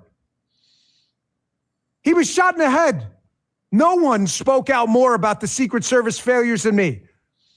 My first week on the job, I had the case agent in my office with an entire team, including a former Secret Service agent, briefing me about Butler. You know something? Spit it out. Grow a pair. Spit it out. He's so mad. You got some hidden knowledge? Let's hear it. I told you what I got. I'll show you the Fox News article. I'll show you exactly what I have. All you got is, I bet a black box. Well, what's in it? Something. Well, what's in it? Something. There's the piece, November 21st. This was last year. Brooke Singman. FBI concludes that crooks acted alone after unprecedented global investigation. You want me to lie to you? This is what you want me to do? Hey, man, here's what's in the file. Thomas Crooks had 50 other accomplices. Did he really? Can you show us that? No, I can't. I'm just making it up to make Joe Ken happy. He's angry. Folks, I'm tired of it, man. Are we going to live in a world of truth or a world of chaos? We currently live in a world of chaos. I would like a little Go down truth. those screenshots, and we'll go back to the video. I'm going to show you here. I'm really, I don't know what to tell you. If like Joe didn't read this article, this is open source. This is a Fox News article. Faux news. You know how many employees looked at this? 485 FBI employees looked at this investigation, including me, 486. We don't know anything about Butler, Joe said. Really? You used the word The FBI 86, conducted which is more than code for 1,000 get rid of interviews them. connected to the case. I looked at all this stuff. They reviewed 2,000 tips, executed 10 search warrants and 100 subpoenas. I gotta ask, analyzed 13 Joe, electronic devices. What was with the house being cleaned? There was no silverware in the house. You know, that they said it was professionally cleaned. They didn't have any DNA or anything out of the house. Was that all just bullshit on the internet people were saying? Or about that he was located across from FBI headquarters multiple times and Crooks' phones, and that he had 5 different phones, burner phones, and all this other stuff. I mean, that stuff to me was like, something doesn't seem right. No, I agree with you on that. But I need to know more about the box. Put the gun down. Show you with the box. What's in the box? What's in the box? What's in the box? What's in the fucking box? Give me the gun. We need to know. We need to know. At least Joe Kent needs to know. But I agree with you. I had a lot of questions about the burner phones and stuff like that.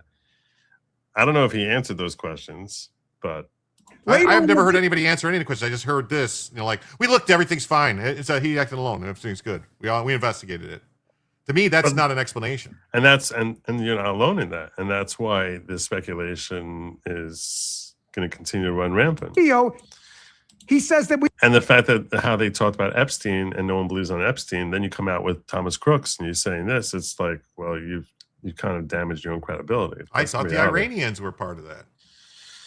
That's what everyone said. We don't know anything about the electronic devices. That's news to me.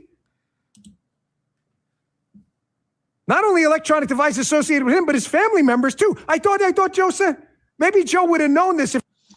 Yeah, I think this is a good idea. Take a poll if we think Crooks acted alone. I'm gonna ask you guys that. I think that's good. That's a good poll. Let's see. Let's see what we got here. New poll. Start a poll. Do you believe the FBI that Thomas Crooks acted as a lone shooter in Butler?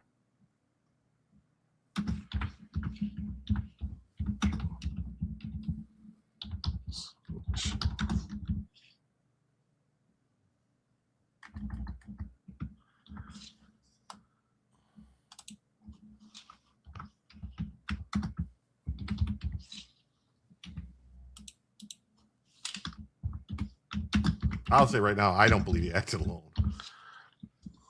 Just because the whole thing is just like, there was supposed to be somebody in this room watching that roof, and they just happened to leave at the time when he's doing this crawl, when people are watching him going, hey, there's a dude on the roof. What's going on here? I mean, I don't know, man. I don't know.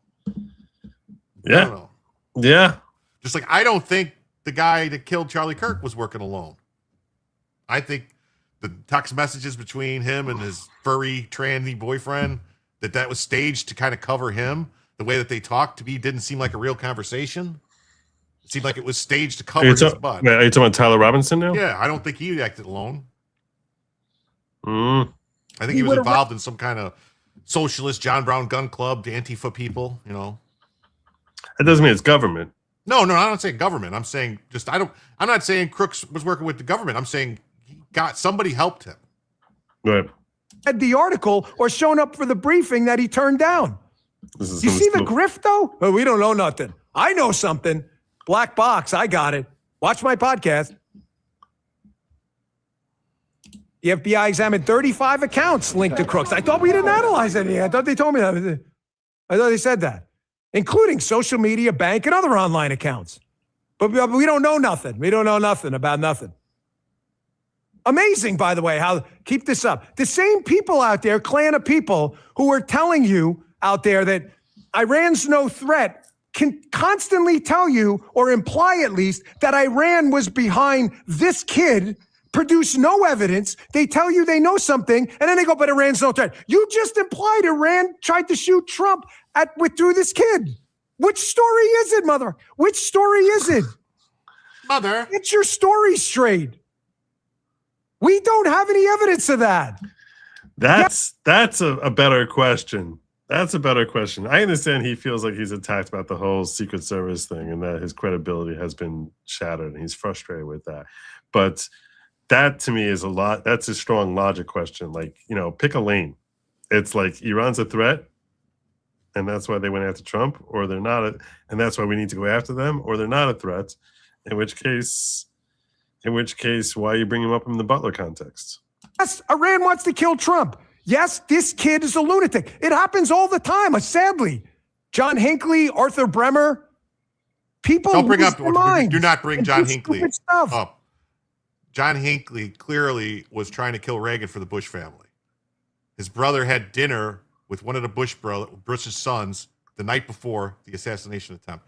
Don't even go there. John, there's a huge conspiracy stuff. Hinckley's family is tied to the Bushes. That's all. That's it. That's all you need to know. What? I'm not making that up, dude. Look it up. Why the Bushes want him dead? Because then George Bush would be president. Get rid of Reagan. Bush is president. Bush wanted to be president. Bush ran against Reagan for the nomination. Okay. Yeah. Here's more from this article. You guys can read it yourself. The home was completely swept. Every device was collected and accessed. There were reports out there say we didn't get into certain devices. That's false. That is just made up. Joe would have known that if he would have read the article or just showed up at our office. The FBI conducted a manual review of more than 500,000 individual electronic files. That's a fact. Engaged with nations around the world to ensure all the leads were covered, which we did. When there was a lead about an overseas connection, 2 instances we became aware of foreign accounts. The FBI reached out to the foreign governments. We did. It goes on. Very quickly, the foreign governments provided the full contents of the accounts. We deployed an extraordinary effort that even people not in Crooks' age range were interviewed and done completely and thoroughly. There's no foreign connection in the case, the official stressed. There's no individual outside U.S. borders or inside U.S. borders that had any role, this is important, in directing him, inspiring him, or assisting him in any way. That includes foreign governments. You want me to lie to you, man? Is that what generates clicks and money? So he's not happy with him. But the key thing that he got in there that I thought was important was, yeah, these people, the conspiracy theorists, you sort of got to pick one lane or the other. You can't really go both directions. That doesn't really make any sense at all. But the other thing I wanted to point out here, which I thought was very interesting, before I close out the Joe Kent story. This is something that I thought was very interesting that was brought by Honest Reporting. And they break down statistics. And their claim is that this thing with Joe Kent was coordinated. Joe Kent goes on Tucker Carlson. Within minutes, the exact same clip, same caption, same outrage floods the internet. Not organic, not coincidence. Honest Reporting Labs tracked in real time. What we found will shock you. So, you want to see this? Sure. We knew not that Iran was going to attack. He did not say that. Right. He said we knew that Israel was going to attack Iran, and in retaliation for those attacks by Israel against Iran, Iran might attack American forces. So the imminent threat that the Secretary of State is describing is not from Iran, it's from Israel. Exactly. And I think this speaks to the broader issue. That just means, so wait, so if Israel can't do it, Israel can't do whatever they want? Okay. Who is in charge of our policy in the Middle East? Who's in charge of when we decide to go to war or not? In this case, with what the Secretary described, and later on the President, later on the Speaker of the House, and the way the events played out, the Israelis drove the decision to take this action, which we knew would set off a series of events, meaning the Iranians. They're lies. They're lies. Trump wanted to attack them when they started killing the protesters. They said, we don't have the people in place. We got to wait. We got to get the people there. Right. Do it. That's what happened. So all of a sudden I got this star about the Jewish mafia must be stopped. This person who is a very big fan of the Jews, Morgan Ariel, who like just one thing after another about the Jews. So, so what Honest Reporting is putting out is the trigger quote, the Israelis drove the decision to go to war with Iran was clipped and posted across hundreds of accounts almost simultaneously, not minutes after it trended, during the broadcast, while it's still going on. Real breaking news takes time to spread. This had a running start, and you can show that it's foreign state media were the first ones to do it within the first less than 5 minutes, and then it was taken over by MAGA dissident amplifiers that they just started just running with it after building up more from in the first 30 minutes, then from 30 to 60 minutes the amplifiers got in, then from 1 to 2 hours you could start seeing the pro-Palestinian Islamist networks getting in on it. And then finally, the counter messengers who are coming in on it. Who amplified it? A coalition that should make you raise an eyebrow. Russian state TV, Iranian state media, Hamas-aligned Quds network, news network, TRT, the Turkish state broadcast, and Sputnik. And Jackson Hinkle, Candace Owens, MTG, and Max Blumenfeld, Russia, Iran, Hamas, and alt-right dissidents, all posting the same thing at the same time. Ask yourself, when does that happen naturally? The rollout wasn't spontaneous. It was scripted. Kent resigned. Tucker booked within hours. Real whistleblowers are chaotic. They call journalists from parking lots. They don't leave. They don't have media tour lined up before the ink dries on their resignation letter. This had a plan. The narrative quickly evolved, escalating beyond what Kent actually said. Number one, Israel forced the U.S. into war. This was Kent's primary argument. Two, Israel killed Charlie Kirk. Jackson Hinkle and Adam Media manufactured. And then three, Israel controls America, a lazy repackaged anti-Semitic trope. Over one final tell, what got buried from 2020 to 2024, Joe Kent publicly called for destroying Iran's nuclear and ballistic capabilities repeatedly. That record was almost completely absent from the conversation. Narrative laundering doesn't only determine what to amplify, but what to erase. The bottom line, the FBI was investigating Joe Kent. He resigned to control the narrative. The speed, uniformity, and foreign state amplification of this story are not organic. It was weaponized within minutes. So I wanted to share that context with you all, so that you could all have a better understanding here. And you mentioned who was involved, like who he was talking to. So one theory is Tucker. I think it's been reporting that two people. One was Tucker and one is someone else that they haven't named yet. FBI investigator found Kent leaked details from classified server to a member of the media and had other leaks to Tucker. That's why the interview was ready to go when he quit. FBI plans to release details show investigation predated his resignation. So he bolted. The government's perspective seems like it's going to be he bolted when he saw that he was about to be fired, because of this whole investigation. A law enforcement source said FBI agents had determined Kent shared secret government information with disaffected MAGA media figures like Tucker Carlson. A second administration official said that Kent leaked classified information from a server to a member of the media. And here is another theory besides Tucker Carlson. Nathan Livingston from Milk Bar TV, who's actually a very good account to follow, I find, was Joe Kent Candace Owens' mole in the U.S. government, feeding her information about the Charlie Kirk investigation. On October 1st, 2025, Candace Owens said she was very aware of what's going on and claimed that about 48 hours before Charlie Kirk died, Charlie Kirk informed people at Turning Point, Jewish donors as well as a rabbi, that he had no choice but to abandon the pro-Israel cause. She was directly quoting a message Charlie Kirk had sent in a group chat before his death, a message Candace revealed on her show a week later. TPUSA spokesperson Andrew Colbert revealed the next day, on October 8th, that he was in the group chat and had taken that screenshot, and that to leave no stone unturned, he had passed it on to people in government. So the government had those screenshots, and then somehow she got them. For the sake of the investigation of Charlie Kirk's death, that's why he turned it over. I don't know where it went from there, apparently, pointing to the fact that it landed in Candace Owens' lap. Like, how does she get it?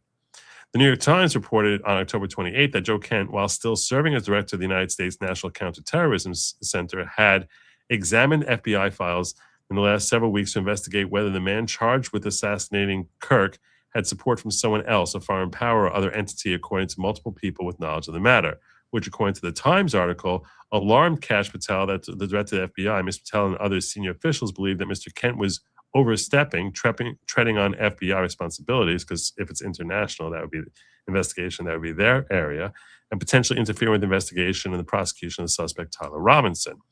After resigning from his role as director of the United States National Counterterrorism Center, Kent appeared on Tucker Carlson. Speaking about the Charlie Kirk investigation, he said there's still linkage for us to investigate, and pointed directly to the group chat text messages from Andrew Colbert had handed over to the U.S. government and that Candace Owens had used on her show. So in other words, they're both Candace and Joe Kent are pointing to the same thing. It was also reported today that Joe Kent is under investigation by the FBI for allegedly leaking classified information while serving as the director of the United States National Counterterrorism Center. Considering that Candace Owens had access to a private message tied to the Charlie Kirk investigation, a message that was passed to government officials. So this is what we know. Colvett gives messages to government officials, and Joe Kent is reviewing this material about Charlie Kirk, and he's accused of leaking, and Candace Owens says somehow had access to stuff that the government had. So that's why this leads one to think it's possible that he was Candace Owens' source, if in fact he was involved in this. I'm not saying he did it. Everyone is innocent until proven guilty. I have no more knowledge than what I'm sharing with you here on screen. I'm simply saying that's the over. I'm trying to break down for you what the speculation is being presented here. Well, I understand that speculation, but I would just say that for it to be true that Candace would have had to get those messages leaked to her by somebody involved in government. She claims how she was really tight with Charlie and all the people at Turning Point USA. So They wouldn't give it to her though. Well, Andrew you don't Colvett think- said. Andrew Colvett claimed that he took those screenshots himself, and they somehow ended up in Candace Owens. He denied that he gave it to Candace Owens.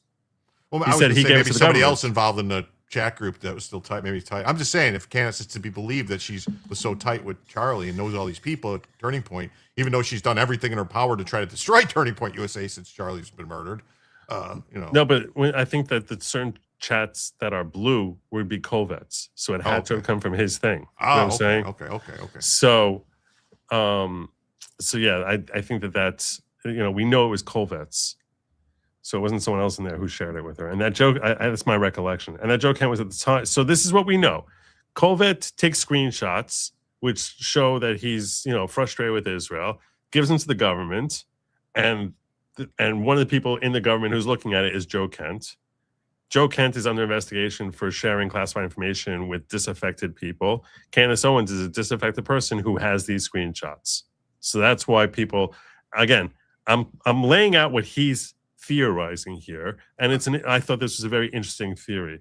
And I'm just asking questions. I understand, but I think I'm just don't asking like, questions. I don't As like Candace changing would say. terminology to call Candace disaffected. She's fucking batshit crazy. Right. Okay.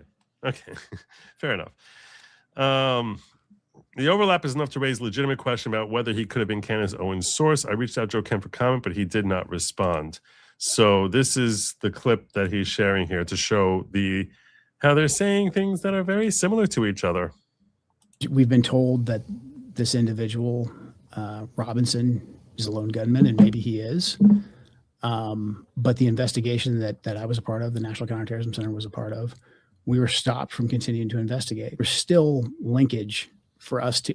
Well, maybe because he was sharing stuff with Tucker and Candace. I don't know. Or maybe because it's not the National Counterterrorism, whatever, that he was part of. It doesn't do criminal investigations.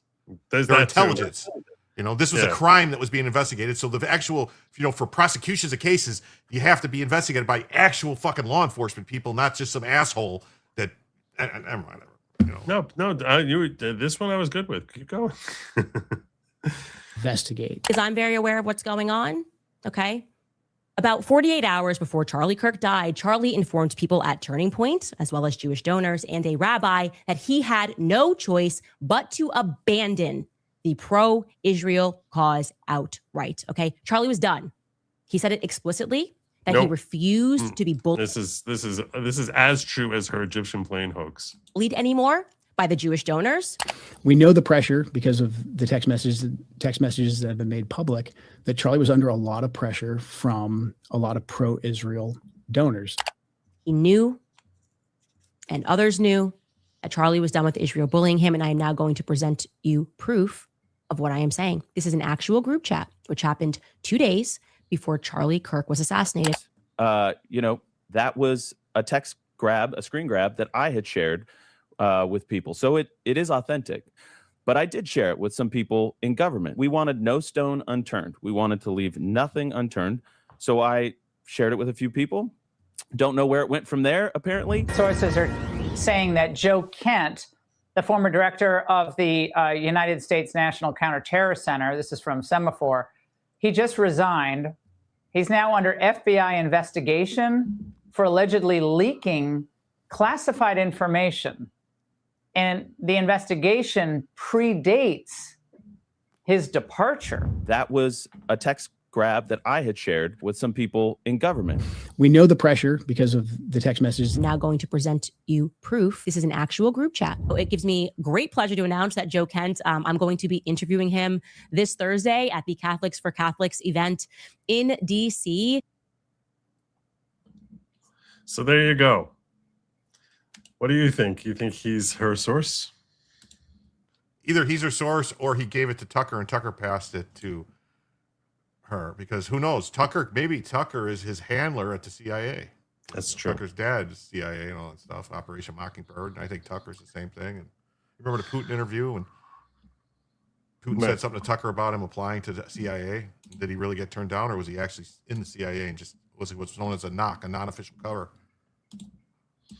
Well, it is time. I like your thoughts on this. It is time for people to call me in because we hit our goal today. And our goal was to have people call in, and that's what we're going to do. We're going to have people calling on in.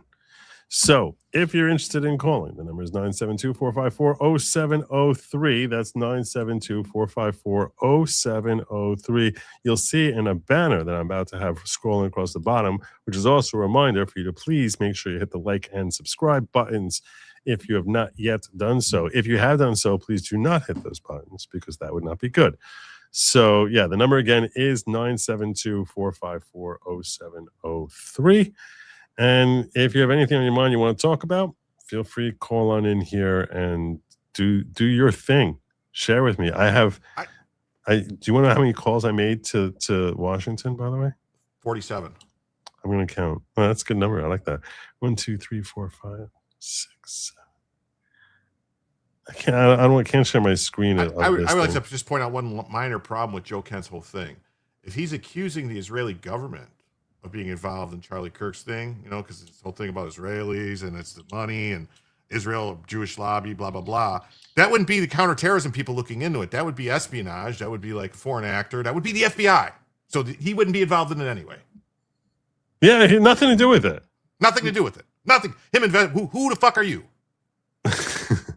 Like, why? They wouldn't, Joe, I wanted to investigate. They wouldn't let me investigate. Yeah. I'm on the internet, and I know things. I talk to people, and I know stuff. It's true. It doesn't make any sense at all. Why would someone think that this is something that counterterrorism would be involved in? It doesn't make any sense at all. Also, doesn't make any sense that I left my Do Not Disturb on. I apologize for that, but it's not on anymore. So maybe when the ringing comes, we'll hear it as opposed to it just going straight to voicemail. But again, that number is 972-454-0703. I don't know why it is that I see numbers coming in here that are going straight to voicemail. So I apologize for that. I think it's corrected now. It says I'm receiving calls. So if you want to get on in here, I did other stuff that I could cover while we're waiting for that. I had a whole bunch of. See, I knew someone's gonna make it. There was a poll today. Hey Joe, this is Brian. To accept, press. Brian. Joe. How are you? Good, sir. How are you? I'm fine, thank you, sir. How are you? Sounds very excited. He does sound very excited. He sounds like he's amped. Brian, come with the energy. Do it. What do you got? What energy do you want? We want you to bring the spirit energy and cycle it in from the universe. Bring the cosmic rays in to power us all. The curse, you said? He can't hear you, Jim. The he curds. can't hear me. You want some? You want curds and whey? Little Miss Muffet said on her tuffet. What about the curds? Oh, about the Turks? Turkey? Right. No. You tell what's on your mind. Tell me what's on your mind, Brian. Let's start. No, yeah, correct. Yeah. That's a race. I'm trying to pick a state, which I'm in a state of confusion. Have you done Washington yet? Have I done Washington yet? Talk about Washington? Patty, you're asking me, you're calling in because you want me to call someone for you? Yeah, correct. Oh, okay. I thought this was a call for the senator. Yeah, I mean, I could do that, I guess. I wasn't going to insist on that. If someone asked me to make a call, I will. I did call both. I had what's his face, Richard Parker, asked me to call what he called the two beaches from Washington, and I did leave voicemails with them already. So I got both of them. One of them was Patty something, I don't remember, but I called both of them already. Did you have something on your mind that you want to talk about besides that? No. You just want me to call. How are you doing? I'm good. I know. I just called. I'm like, yeah. I'm like, okay, I'll call. But I thought, you know what I mean? I thought you were calling senators. Oh, no. I'm taking calls tonight. The poll was either that I will be calling out or people calling I in. mistook it. I love you. There's Patty Murray and Maria Cantwell. That was who I called. And I know you've already done Ohio. So, and we needed, you said, Ann Marino. Mm-hmm. Which I thank you for Dan that. Marino, great quarterback. Two great people. I didn't know we were talking about football. Thank you. So hopefully, we get through. It seems like I confused everyone. It does seem like I did that. If there's someone you want me to call, because what I realize is I'm thinking it through, is that the way I set the options up. So I sort of had, this is the way it ended up coming out. It was like 32% saying call it. And then you had like 23% saying they want me to call senators. And then 15% saying that people should tell me which senators to call. And then others were just saying that my beard looks like Fleek. So on fleek. Right. So, but what I realized is this, like, as far as people want me to call senators, if you take the 30, the 23 and the 15, they actually outweigh the ones who want me to have call in. So I'm sort of like, but how many have you done yet? How many have I done? We have, I've so far called out of the 100. I want to say I've spoken to about 25 of them, but there's like 75 more that I haven't spoken to. Yeah, good. So if you have someone you want me to call, what state are you from? Ohio. I already. Oh, yeah. So I already covered. I covered Houston. Yes. Who else do you have? You covered Marino. And I covered Houston and Marino. Yeah. That's so correct. I covered both of them. So, yeah. Do you have something else you want? Do you have someone else you want me to call? If not, I can. I don't know. I'd have to spin. I'd have to spin a wheel and be like, "Oh, which state you want to pick?" You know. Let me ask you this: do you prefer when I call a Republican or a Democrat? Because those are different calls.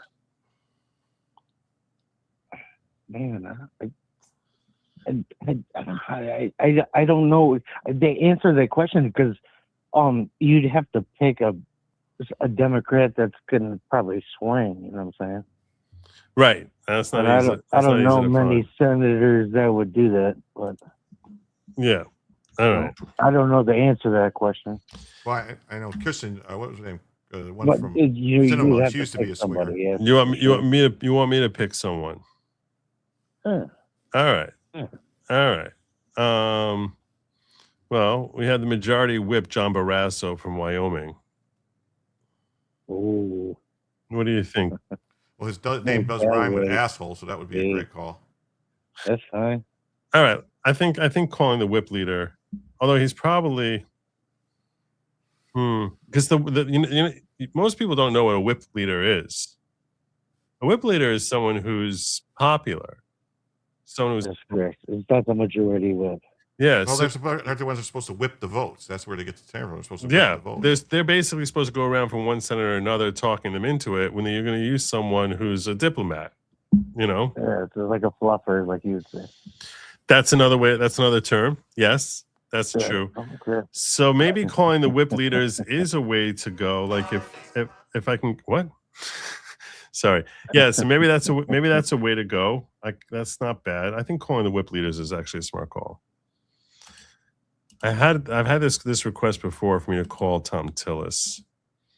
I don't know why, but it's not. It's kind of no. He's not running for re-election. He has no desire. He's gonna. So that'd be the same as calling, John McCain. So he's not going to fight. All right. So throw a name at me, Brian. Call Mazie Hirono. I can't throw anything. Mazie Hirono. Mazie Hirono. I think called the stupidest member of the Senate. She is one of the stupidest I people mean, in his Congress. names are so many amazing names. I'm like, he's like, yeah. All right. Throwing wise at it. All right. Well, I'll figure it out. I'll figure it out. All right. Thanks, Joe. But I'll make a call. Thank you. We're gonna mix it up. I'll take some calls in and some calls out. We'll see. All right. That's fine. Thank you for your time. All right. Have a I good always one. appreciate you. All right. Take care. Yeah. Bye bye. God bless. What do you think is the best way to call Maisie Hirona? Like, what is the best? Aloha. Aloha. Greetings from the North Shore. Okay. All right. And then?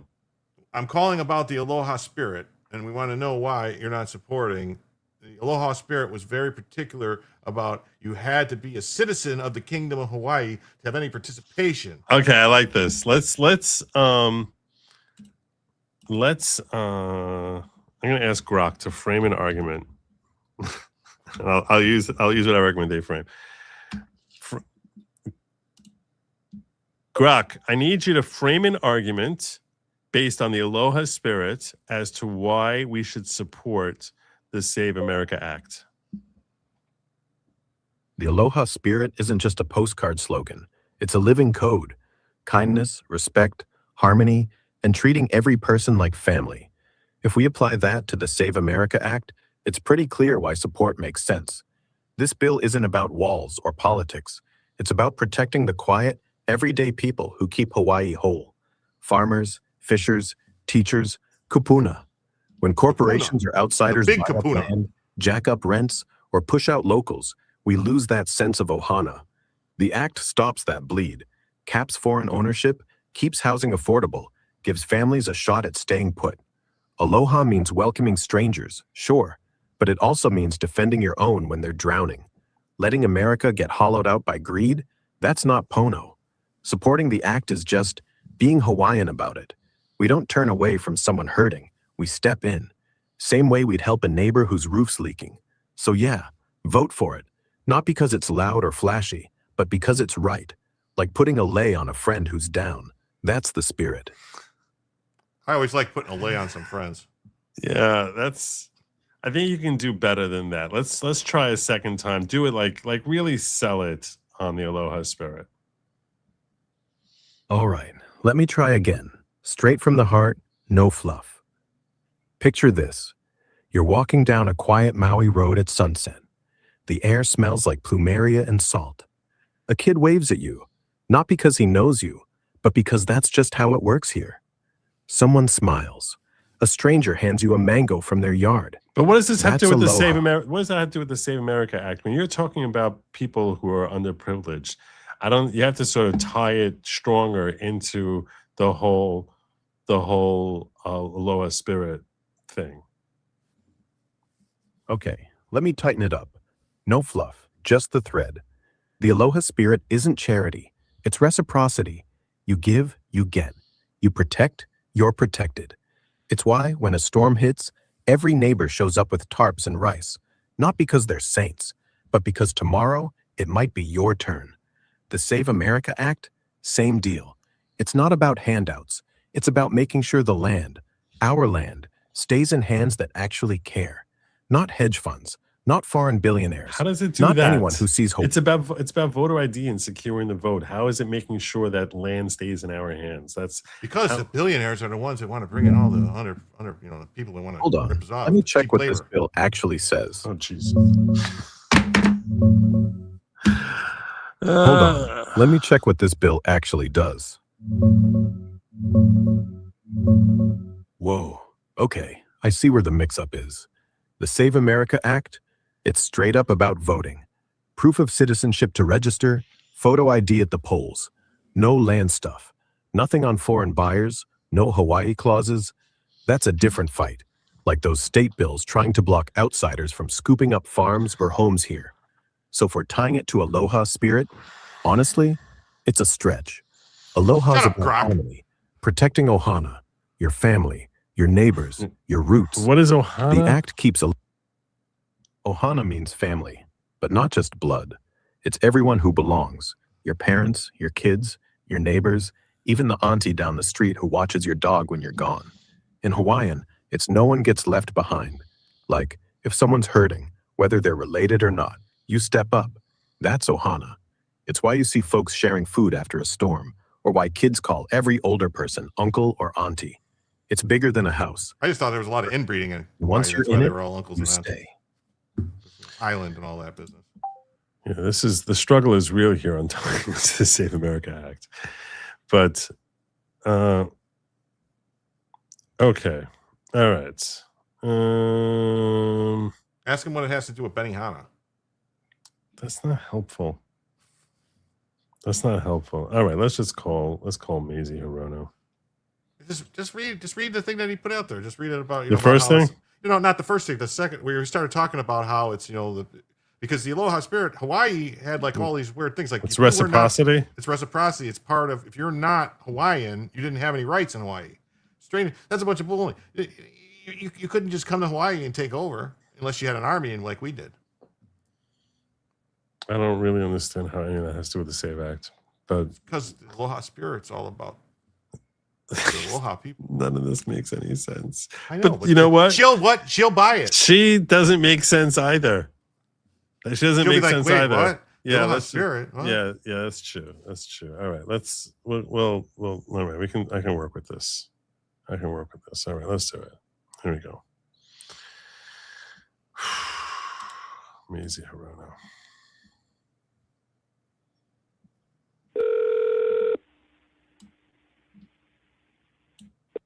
Captain, may I help you? Yeah, can I get Maisie Hirono, please? Hold on.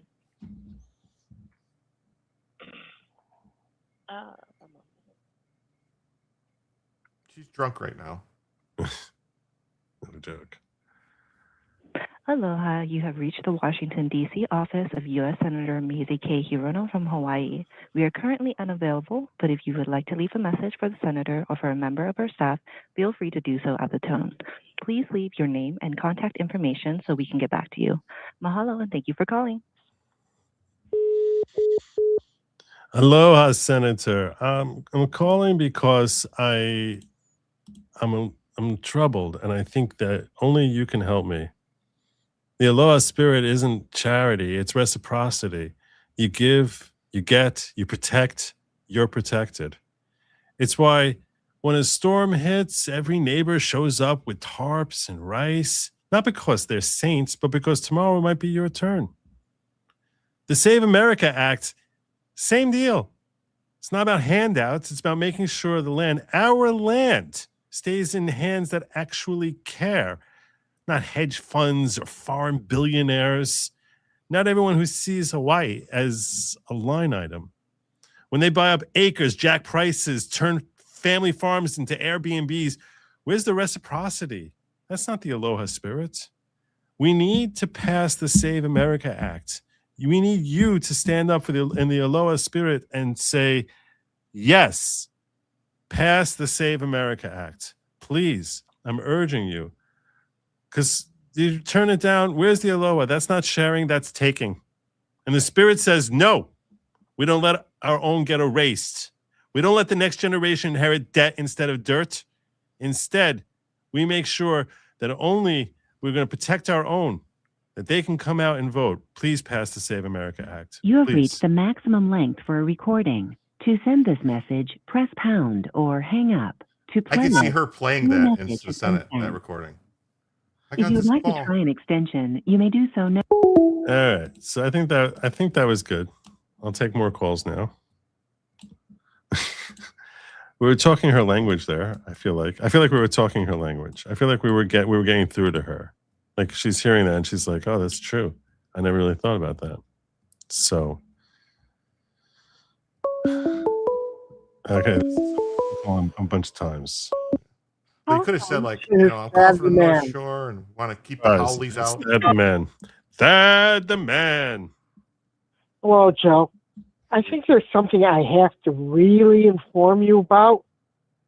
You know what another name for the two-speech rule is? What? Talking filibuster. Oh yeah, of course it is. But they don't want to. So you've been calling senators and telling them you have no idea what the Senate rules are. No, They don't no, know what the no, Senate no, rules no, are no, either. no, no, no. They don't want to say talking filibuster.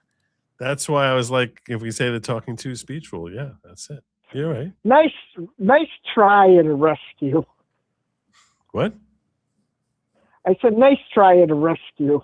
In a rush deal? Rescue. In a rescue. Oh, you think? Okay. All right. Fine. I'm totally busted. Do you Okay. do you have someone you want me to call, brother? No. No. My senators, Dick Durbin and Tammy Duckworth. It's not worth it. Dick Durbin is on my list. He's a whip. He's the minority whip leader. By the way, do you know where the name whip comes from? To whip the vote? But why whip the vote? What does that mean? Stir it up, like whip it, like whipping cream. More like whipping horses. It's the whip in old days engaged in things like blackmail, bribe people, do all this kind of shady things. Mm-hmm. All right. Check the original. There was like that Kevin Spacey thing, House of Cards. Mm-hmm. Don't check that one. Check the Ian Richardson, which is an excellent, I don't know, mini-series called House of Cards. He was a whip before he became the prime minister. Okay. All right. And you got more for me, Thad? We're gonna be wrapping this up here. I'm wrapping this up. Okay. Ted Cruz, Mark Levine, all these people picking on these people. Sometimes it's justified. I look back. My new test for MAGA, for people old enough, is where they stood on Thad Cochran and Eric Cantor. Remember those two? Vaguely. Eric Cantor, I think he was the majority whip. Big time rhino. Big in the party. Got beaten in a primary, shocked everyone. Okay. Except for the Tea Party. Okay. Thad Cochran was a senator who was losing his primary, went into a runoff, and Mitch McConnell told Democrats in particular, he called him a racist, he called his opponent a racist, and told people, black Democrats, to come in and vote in the runoff, which they're not legally not supposed to do. Okay. And both Ted Cruz, Mark Levine, were on the right side of the issue. They were overjoyed that Cantor got kicked.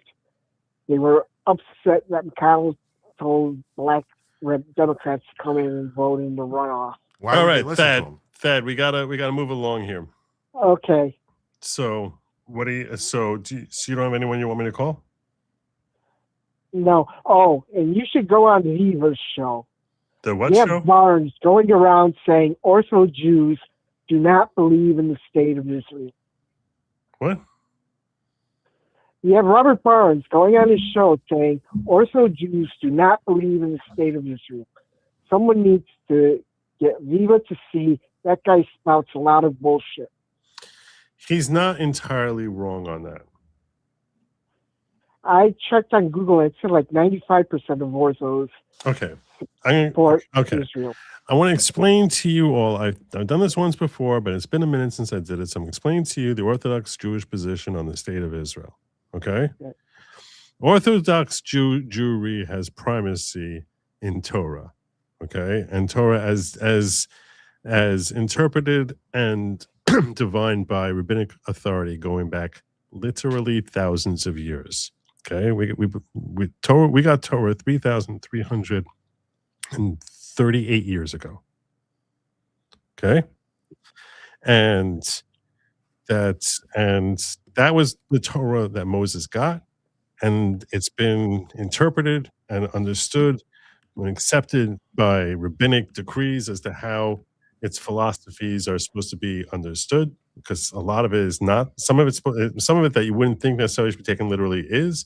Some of it that you think would obviously be taken literally is definitely not, and has become an accepted tradition that goes back for many centuries before Jesus as to how rabbinic authority determined Jewish law. We've been practicing the same way for several millennia now. When it comes to the concept of the state of Israel, there is no such thing as, in Jewish philosophy, as a state of Israel. There is a homeland. There is a Jewish homeland. We all understand that since the destruction of the temple, which happened around the year 69, meaning like 69 years after the birth of Jesus, that that we are in exile, and we are awaiting the arrival of the Messiah, and that after he comes, that God is going to bring us the temple, third temple, and that will be the final temple, which will be for the rest of the. By the way, I'm a little curious about that. Does the third temple just one day suddenly appear, or does it like descend from the sky, like from a crane? Good question. Good question. A lot of the stuff as to what's supposed to happen during a messianic era is something it's not something we discuss routinely. There's some disagreement as to what's going to happen. And all those answers, we expect that a lot of these answers are going to be answered in the Messianic era. Now, I'm going to tell you how much confusion there is, even for me, who is in my mid-50s, and I've been learning about this my whole life. We constantly hear about Elijah coming, and that he's going to be telling us about the arrival of the Messiah. And I don't know whether, I don't think he is the Messiah, but I don't even know. People don't know who the Messiah is. There's disputes amongst rabbinic authorities going back thousands of years. Is it someone who's currently living? Is it someone who's resurrected? Who he is, what he is, and what function he has. But what we do know is that the Messiah is supposed to come. And at that point, a lot more is going to be clearer. There is some indication that it's literally going to miraculously drop from the sky. I have no idea. I don't know. And I don't need to worry. I know is I don't need to worry about that. I know that part of our tenets of what we need to believe, what we're expected to believe, is that the Messiah will arrive. That's one of our 13 core tenets. Another one of them is that we believe that there's going to be resurrection of righteous people are going to be resurrected. So like Moses, Abraham, the patriarchs, and countless others are going to be resurrected and walk the earth again. These are all part of our core beliefs. Now, when it comes to the land of the state of Israel, our faith dictates that that land has a unique holiness to it, and it is our homeland. That eventually we are supposed to return there. That now we are in diaspora, and that eventually, during the Messianic era, we will be brought back home. Now, there are some Jews who have interpreted that and say we're supposed to start moving toward Israel now, which is why a lot of Orthodox Jews, move to Israel. But when you come to the concept of the state of Israel being a country which is supposed to be protecting us, that without that we have no protection, that a lot of Orthodox Jews, myself included, have a problem with that perspective because that is the antithesis of Torah. And a lot of people who have Jewish DNA in them, who were very much behind the foundation of the state of Israel, they are very strongly against Torah. They don't believe in Torah. They don't believe in following Torah. They don't have no interest in applying Torah law. So with that founding, with that perspective, those of us who revere Torah as being the ideal way for us to live are very bothered, and we look at them as if they are not good people. So now you have this very holy land, which has a lot of genuinely holy sites and cemeteries and holy places that our forebears were living in, and the Western Wall, and all these different areas which we believe we feel closer to God. And that when we're there in Israel, when I've visited Israel several times, everyone in my family has visited Israel at some point or another, you feel differently when you're there. We can feel like a different type of spirit when we're there. So like when I go and I pray at the Wailing Wall, which I've had the privilege of doing several times, it is a different feeling. Like you feel as if you're closer to God when you're talking.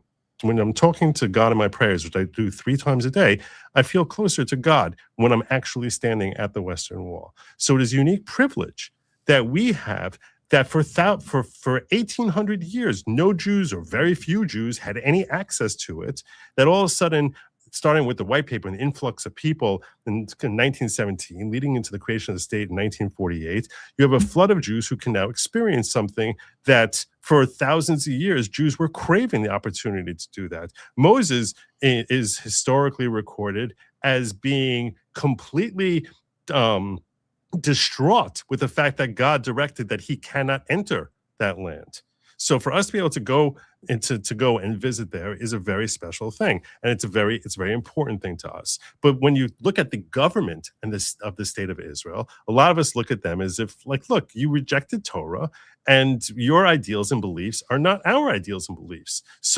So there's a lot of people, and that's why you have some Hasidic Jews who are like, no, we need to destroy the state of Israel in order for the Messiah to come. I think that's crazy, because I think at the end of the day, you have to be cognizant of the fact that there are so many Jews there that if the state was destroyed, that would be disastrous for all the Jews who are living there. Like, there would be utter destruction, and I don't want to see anyone getting harmed. And if the Arabs took control of it, they're looking, Hamas is clearly looking to kill every Israeli they can.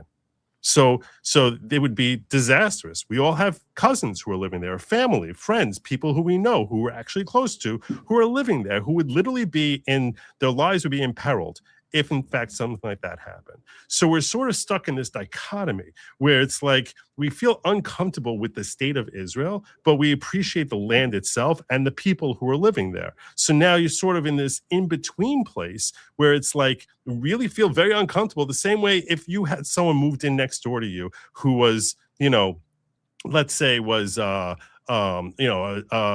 drug dealer who is running a prostitution ring, you wouldn't feel comfortable around that. So too, when we look at the government, so we're very, very frustrated. And we're like, this is the antithesis of what we stand for. So I don't know what to do with this, but I do recognize, and my father, who's an historian, he looks at it as an incredible miracle that we actually regain control of the state of Israel, and that has to be the hand of God, because nothing like that has ever happened in human history before. So when it's happening for us, we have to recognize that's got to be the hand of God, that he wants us there and to start actually moving back there. So that's my father is a very strong supporter of Israel, even though he struggles to stomach the government of the state of Israel. So this is where you have this mix there. And there's a lot of leftists who are there. And when I hear them, speaking out as to what they think the direction of Israel should be, it makes my stomach turn.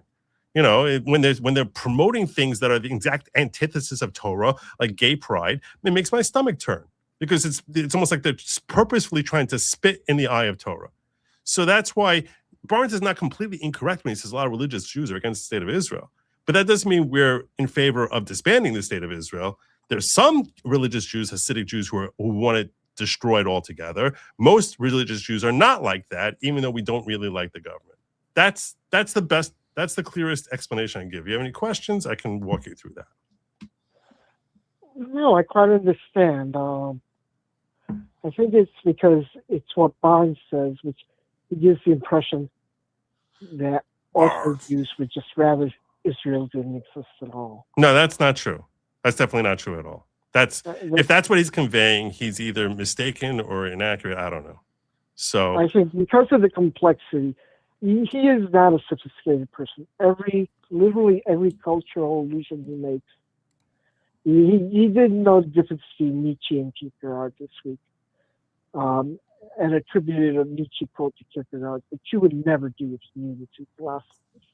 Well, I would venture not to get into something that I don't feel I have enough background in to talk intelligently. It doesn't bother him at all.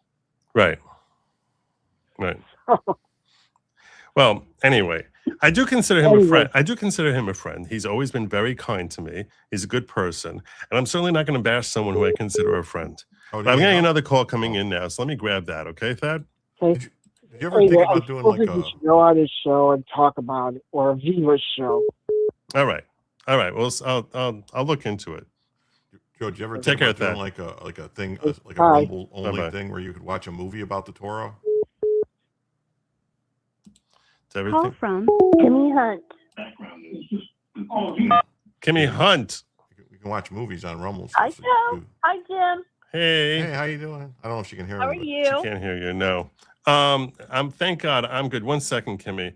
I do sometimes watch on locals. I'll watch like a movie. Or They got this like great that. movie. It's called Torah, Torah, Torah, and it's got to be about the Torah. I don't think that's what that is. It says Torah, Torah, Torah. It's got to be This- about how it's 3 times as great. 3 times, right? 3 books of the Torah. How are you doing, Kimmy? I'm fine. How are you? I'm great. Good. That's good. What's on your mind? I'm exhausted. Okay. I think, okay, I'm going to send you a picture of me and my dogs, okay? Oh, I thought you were going to say something else. I'm going to send you a picture of me in my bathtub. But I will DM you that. She shared me So- a picture of her from when was it? The 80s? Yes, that was from actually the 90s. Okay. That was from the 90s. That was me and my Irish dancing days. Right. But Can I share it with the public? oh yeah. I'm at the bottom right. I'm sitting on the floor, the bottom right with the long red hair. That I'll was sh- me back in the day. But I'm going to send you a picture of me and my dogs from yesterday because I want you to see how. You want to see how Kimmy in her absolutely dance? haggard I am.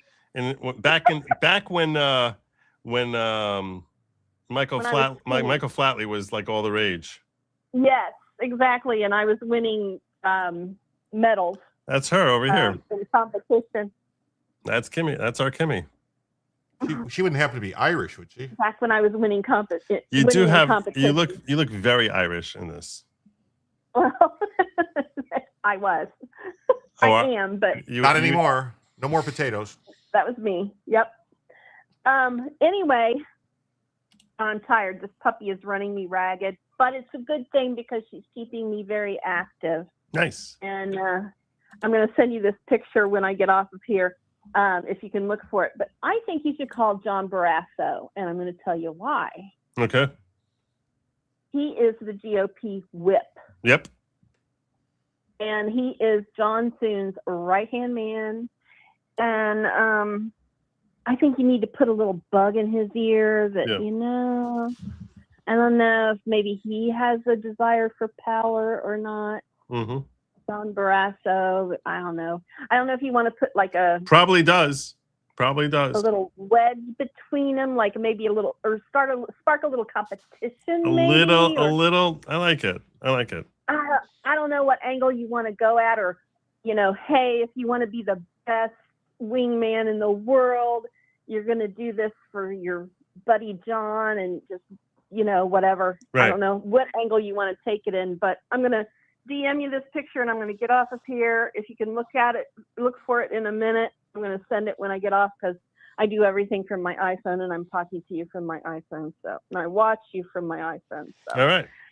I'm going to get off of here, and I'll Take talk care. to you later. Have a good Take night, care, Kimmy. everybody. Take Bye-bye. care. Bye-bye. Bye-bye, Kimmy. All right, let's call Tom Barrasso. I heard Barrasso's an asshole.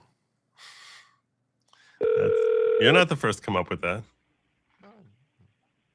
If you're not first, you're last. Switchboard, how may I direct your call? Tom Barrasso, please. Okay, the call will be transferring momentarily. Thank you. Sure, you're welcome. Okay, the call is connecting now. Thank you. Hello, this is Wyoming Senator John Barrasso. I'm so sorry we missed your call. If you'd like to leave a detailed comment for me or for a member of my staff, please do so after the tone. And if you'd like a written response to your comments, please leave your full name, mailing address or email address, and a phone number. Thanks so much for calling. Record your message at the tone. That sounds When like a you're plan. finished, hang up or press pound for more options. Senator Barrasso, my name is Joe Neerman. People call me Good Logic because I have a channel which has over 100,000 subs. I'm actually live streaming this right now because my fans here, who are all MAGA oriented, they're very, very frustrated with the fact that it's so difficult to get the Save America Act passed. And they asked me to call you and point out to you that all we need to do is have a talking filibuster, and this thing definitely gets passed. And that America recognizes and understands that if this thing passes, it's because of John Thune. And if it fails, it's because of John Thune. It's all on John Thune. We understand that as the Senate Majority Whip, you probably have Senator John Thune's ear. So we are urging you to please put him on notice. Let him know that America is going to blame him if this thing fails, and we will praise him forever if it passes. It's really that simple. This is a do or die. No one cares about what he's pretending we care about as far as getting Democrats on the record. Getting them on the record is meaningless. No one remembers anyone on the record for anything. All we care about is getting this act passed. And we know that he has all the cards in getting this thing passed. And if he decides not to go down that road and to actually engage a talking filibuster, that's some choice he's making. And it's a choice that America will hold against him forever. Or we will remember him and praise him forever. It's his choice. Please make sure that you push him into having talking filibuster and 2-speech limit. You have reached the maximum length for a recording. To send this message, press pound or hang up. To play it, 3. To re-record it, 4. To add to it, your message has been sent. If you would like to try an extension, you may do so. That was, I think, yeah. Now I want to watch Tora. Is that about bulls? No, it's about the attack on Pearl Harbor. That's what this call sign was when the attack was to commence on Pearl Harbor. Oh, was it? Because, you know, the Jews were behind that too. Obviously.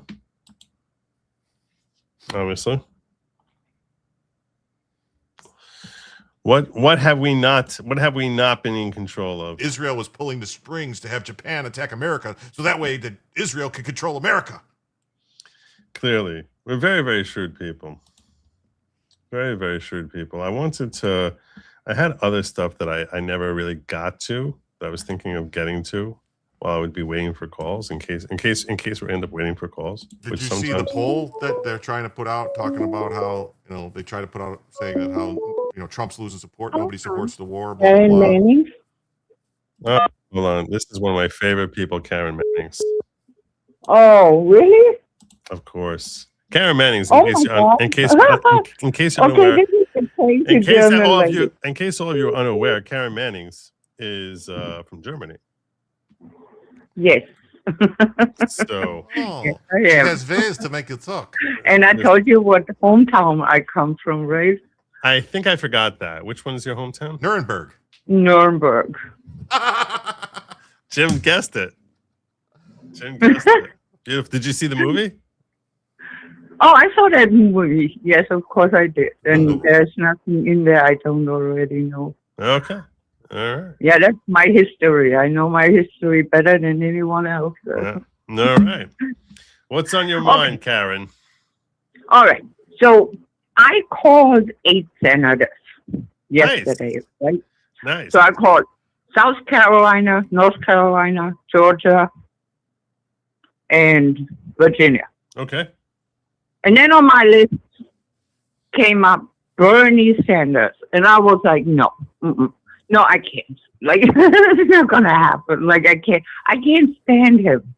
No, I don't know what to say to him. There's no good words for me to say to him.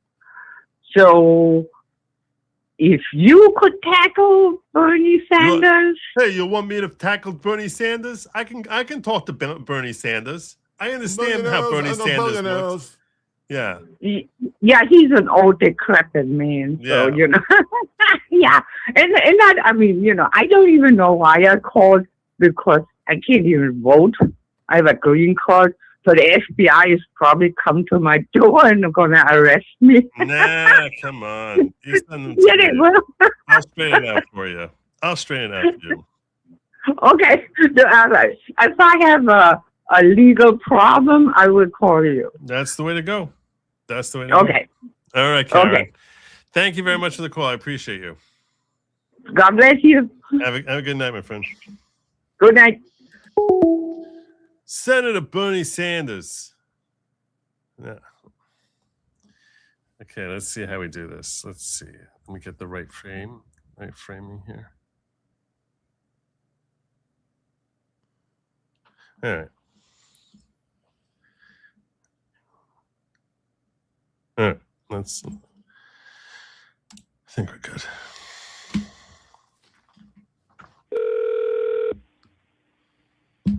Captain Operator. Yeah, hi. Bernie Sanders, please. Hold on.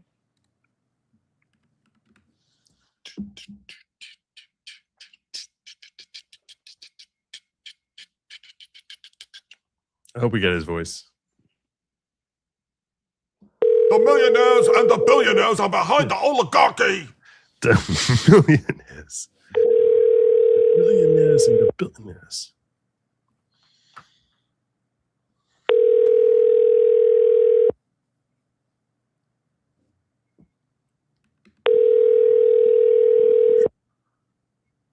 Hello, you've reached the official Senate office in Washington, D.C. of U.S. Senator Bernie Sanders. If you have reached this message during normal business hours, all of our phone lines are full as we are experiencing a high volume of calls. If you are a Vermonter calling to request assistance or leave a legislative comment, please leave a brief message with your name, number, and address. You can also send us a message at www.sanders.senate.gov/contact. Thank you for contacting Senator Sanders' office. Senator Sanders, I am very perplexed. You know, we all support you and love the work that you do there down in D.C. And I'm very perplexed with this whole Save America Act. All my friends, we all understand that we got to deal with these crazy MAGA people all sitting there freaking out about how elections are stolen, which we know that's complete garbage. And I just don't understand why it is that we want to rile them up. Like, why want to rile them up? It doesn't make any sense. Voter ID, like, why are we not supporting voter ID? Everyone's got ID. We know everyone's got ID. I never met anyone who doesn't have ID. But what you do is you make them think that we're stealing elections. That's how it looks. It looks like that. And I tell all my friends, I'm like, we're not stealing the election. I mean, come on, everyone, you have to be a magatod to think that that's what's happening here. It's not that we're stealing elections. But at the same time, I don't know what to say because You have reached the maximum length for a recording. That was to send very this short. message, press pound or hang up. I To won't play no, it, this 3. That's not good To enough. re-record it, We're 4. definitely To add re-recording. to- record your message at the tone, then press pound. Senator Sanders, I'm very frustrated. I don't understand. All my friends, we sit here and we're like, why is our party standing against the Save America Act? It doesn't make any sense at all. It only benefits us. We know how much the Republicans are cheating. So why wouldn't we want to stop them from cheating? And we know everyone's got voter ID. That's a joke. When Schumer starts saying stuff like that, that's a joke. We know that's a joke. So like, and then when MAGA, these crazy cult people think that like, oh, we're cheating, and they just get riled up, and it makes us look terrible. Yeah, even it just makes us look so bad, and it makes me question what are we voting for here? If we need to pass the Save America Act, we need to pass this thing and pass it now. You need to go to your colleagues in the Senate there. I'm sure you're a very popular guy for great reason. I don't know how you're not president yet, but and basically You have reached the maximum length for a recording. To send this message, press pound or hang up. To play it, your message has been sent. You should have said, I'm a Vermonter. I live at 111 Main Street, Burlington, Vermont. And I would like you to vote for the Save America Act. What is that? that? It will protect. What? What is that? I don't know. That's my best Bernie Sanders. You were better before. And also, why would Bernie Sanders impersonator be calling Bernie Sanders to seriously? Because they all sound like that, don't they? In Vermont, No, none of them They sound just sit like around that. drinking. You go like, you say, Bernie, I'm all hopped up on maple syrup. I've been sitting there drinking the maple syrup for days. He sounds like some Jew from Brooklyn. That's what he sounds like. I don't. Some I old didn't Jew hear from that Brooklyn. at all. I didn't think. I talked to you. You're a Jew from New York. You don't sound like that. Yeah, I'm not a Jew from Brooklyn. Queens. So, I am originally from Queens. Yeah, I'm originally from Queens. Senator from Naboo, Bernie Sanders. Senator from Senate. From Naboo. Gundam. Brrr. From Star Wars. Bernie sounds like the Gundam. He was the worst character ever. That was Jar Jar Binks. Was a Jar Jar Binks. disaster. Jar Jar Bernie. Kimmy picked for you. All right. Well, now we got Bernie Sanders. Did I do Dick Durbin yet? I did the whip leader. Who else do I have? Someone's gonna. I can tell you a personal story about Dick Durbin. Call from V-Sync. To accept, press 1. To send a voice. V-Sync? Yep, it's me. This guy wants me to play so badly the 5 seconds from this thing. He sent me another like 3 of these things. I don't know. I'm like, dude, this is I'm totally gonna get dinged for this. He sent me one after another thing. How you doing, my brother? Oh man, I'm gonna play it now. You won't hear it, but I'm gonna play it now. Hold on. Ekpat, why not? Mount Martyred King, hear my prayer. We gotta Let see the it. wrath of God fall upon these heathens who desecrate the holy places of our land. Let them suffer at our hands. Slaughter them in battle. Cut them down like the ears of corn at harvest. Let us rejoice in their ruin and drive them back into the sea from whence they came. I'm totally gonna have to clip this out. And let God's holy church arm itself against these worshippers of the devil. Okay, I can't do anymore. It's like it's not gonna work. It's totally not gonna work. All right. All right. What's on your mind, brother? Oh man. Well, yeah, no, I mean, I wanted to thank you for throwing that fundraiser up last week or whenever it was. Number one, and then yeah, number two. I just thought I'd call in. I told myself whenever Joe does a call in thing next, because I had called you, man, I think it might have been a year plus ago about just how like finances were working in our America. You were talking about joint accounts and all that, and so I called in with my perspective on. But you had a whole separate account thing going on there. Yeah. Well, anyway, yeah. So if you saw the saw the Give Send Go that we threw up, everything is kind of spiraled out into madness right now. So it's I don't know. I just figured I would wait. So call did back I in give next time you did a call? I gave you terrible advice? Is that what you're trying to say? No. Oh. Actually, no. I had just said, hey, here's what we're doing and all that, and so I just figured I'd give a little update just on the the fundraise, which I've got what I needed initially there, and then I'm good. That's great. I'm leaving it going because that's great. Yeah, I'm going to leave it going because I'm going to try to get legal funds to help out with that. But it was just a crazy. Started with finances, and then yeah, it was it was crazy. It was basically tensions were high, and I literally put my arms around her to try to calm her, and it did the opposite. And then there were criminal charges which are still ongoing, and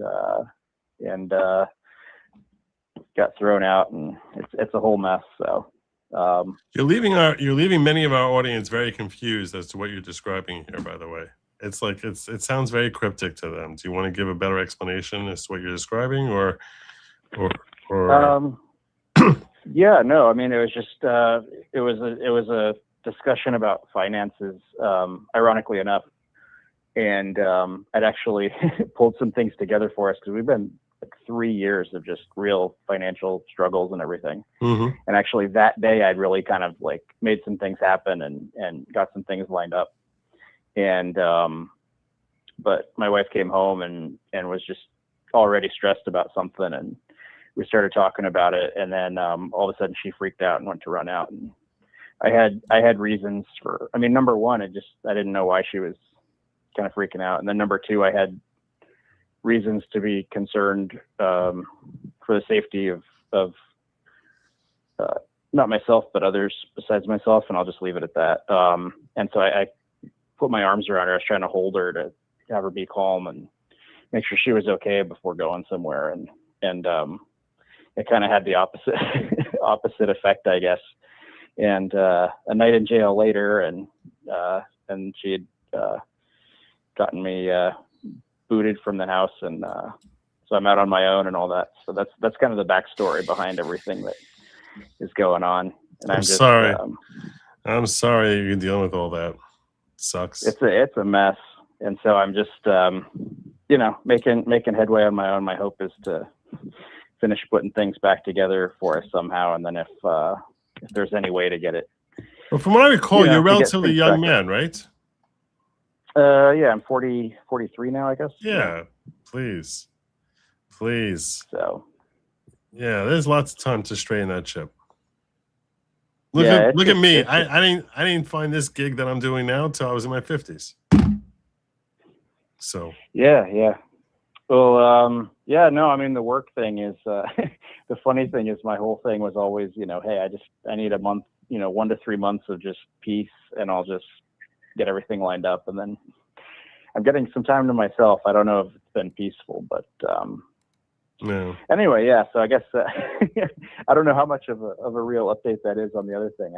I think my model would have worked well if not for stuff. But I'm just what was your model again? any kind of thoughts and prayers would be everybody's prayers would be appreciated, honestly, because I think her mom was always leaning on her, and just a lot of family pressure, and just I think that was a lot of the influence of where a lot of the stress was coming from, and how she was viewing the situation. So I'm just, hoping and praying that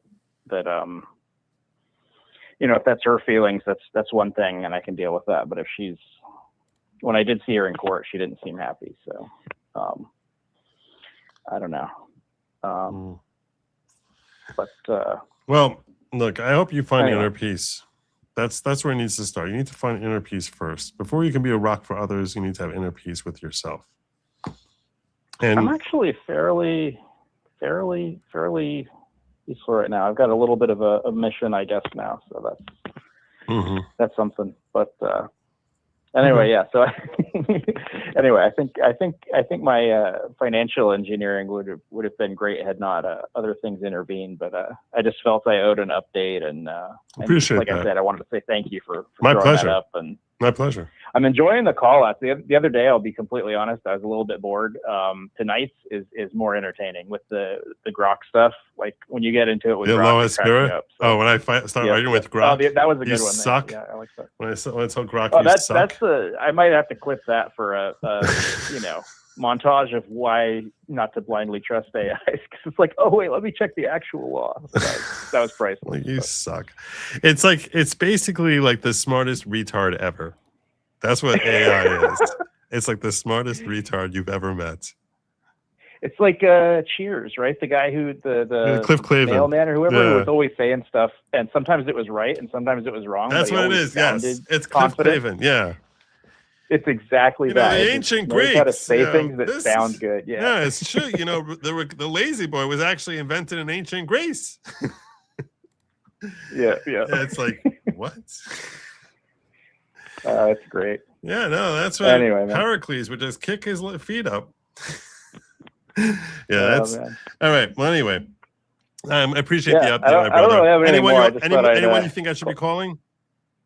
I don't know. Have you done anyone from North Carolina yet? That's where I'm at. So, who's in North Carolina? Who are your senators there? Who do I got there? I don't even know. I don't have a driver's license right now either. I made the mistake of registering to vote here, and the DMV here was so backed up. It was a literal year to get an appointment. And so I made the mistake of registering to vote here before I managed to get my license transferred. And so Massachusetts was like, oh, you don't need this whole thing, do you? So I have to figure out how to get that straightened out. All right, you got Tom Tillis and Ted Budd. Yeah, I don't know. I've called both their offices one time on something, and I wasn't impressed by either of the responses. So right. Okay, so I'll leave it. Dealer's choice. You can pick, and I'll watch along. How about that? All right, thank you, brother. Have a good night. All right, cheers. Thanks. Take care. Bye. I just don't feel like I know anything about Tom Tillis or Ted Budd. Do you know anything about these guys? I don't know nothing about them. You know nothing? All right. I think I'm gonna. I had a few people ask me to call Tom Tillis. Let me see if Grok can give me if Cliff Clavin can give me anything on this. Hey Cliff, can you help me out? Hey, sure. What's up? Yeah, so if you can talk in a Boston accent, that'd be really helpful. Tell me something about Tom Tillis and how I can basically, what you think is the best way for me to convince him to like actually push for the talking filibuster on the Save America Act. Let me check what Tillis has said lately. Hey, so Tom Tillis, he's a North Carolina Republican who's been super consistent on protecting the from filibuster. waiters, Shay Eyes Back in and Men. 2022, To accept, he press even said 1. he'd To quit send if the GOP nuked it. And right now, he's calling the whole talking filibuster push for the Save America Act, like forcing endless floor speeches to block cloture, a lazy waste of time. No, He's you're one an of the idiot. holdouts against Not it. you. No, you shy. Not you. All right, Cliff, you suck at this. All right, thanks. So, okay. I was literally right outside your house like an hour ago. Oh yeah, did you push I was $10 really under the gonna- door? I was really tempted to do it, but you had already hit the goal for that. I was like, no, I got to save it for a night when it makes the goal. Oh, there you go. I got to do it. That'd There's be really 14, and then cool. I slip it under. That would be hilarious. That would be another freaking. night. That would be freaking hilarious. Yeah. Speaking of We'll goals, do it. Soldier Province says, "Ask Joe to explain to you why the sky is blue. See if he can convince you, please." Please wait. Ask Joe. You mean Grok? Is that what you mean, Soldier Providence? I should be asking Grok. I don't know what he's trying to say. What do you think he's trying to say here, Jim? I think he's been drinking. Oh, okay.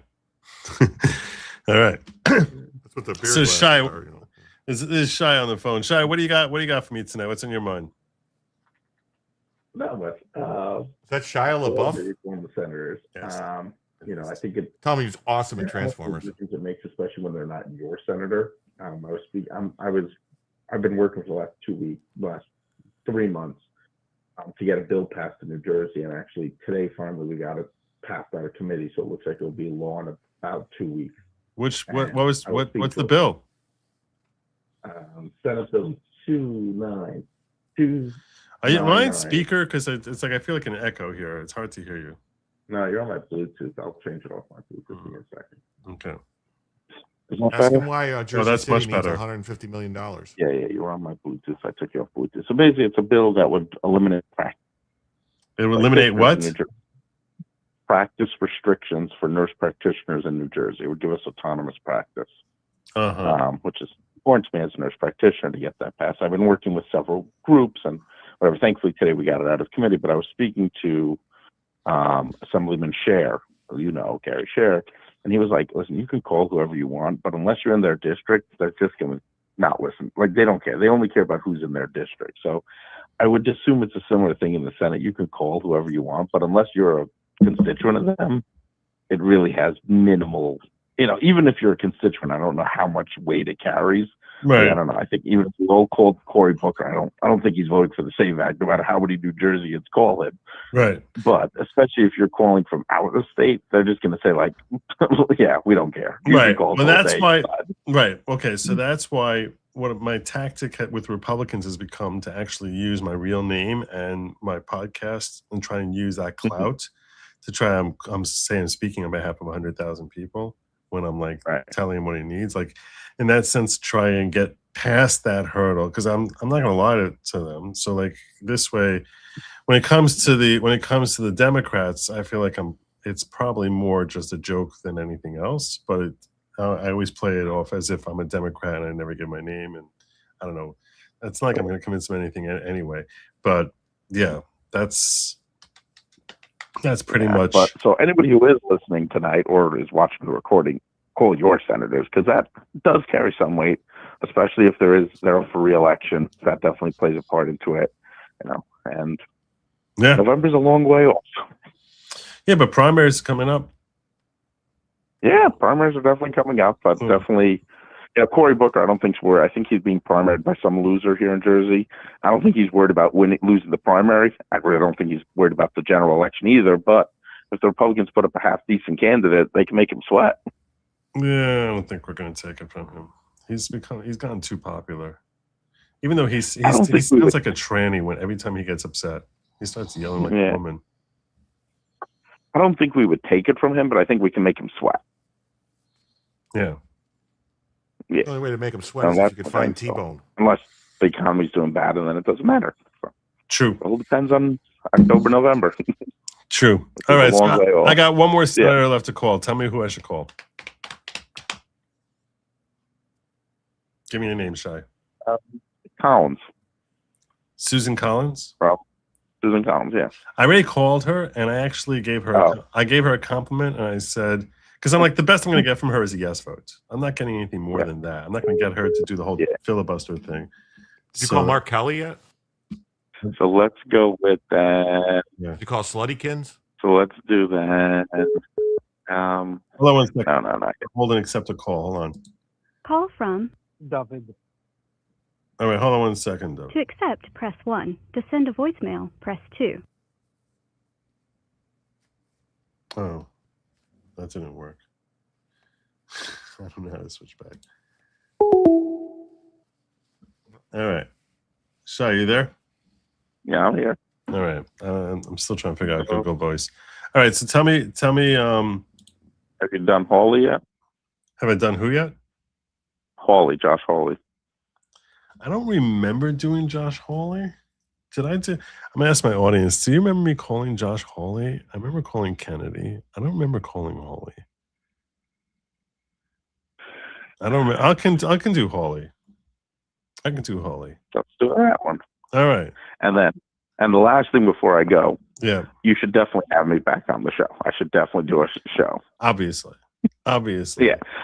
I'm thinking I should be your Saturday night co-host. You don't do them that often. So my Saturday anytime night you do co-host? Saturday night. Yeah. Anytime you do a Saturday night. Saturday night, I usually start like at midnight and then just start going. I close my office at midnight. Oh, there you go. I'm away. It's a perfect time for me to do a show. All right. We'll see. We'll see. Yeah. No promises. And after a good Shabbos afternoon nap, I can stay up late. All right. All right. Let me do one quick call and get on out of here. Okay. All right. Thank you, my brother. Have a good night. All right. Let's do Josh Hawley. Did you do Sluttykins or Kelly or? I did Kelly. And I did this whole thing praising him, calling him Captain Kelly, and saying how brave he was. I would have called him Captain Kangaroo. Right. Well, that's not going to work. That's not going to work. All right. Let's see if we can get Josh Hawley. Let's see what happens.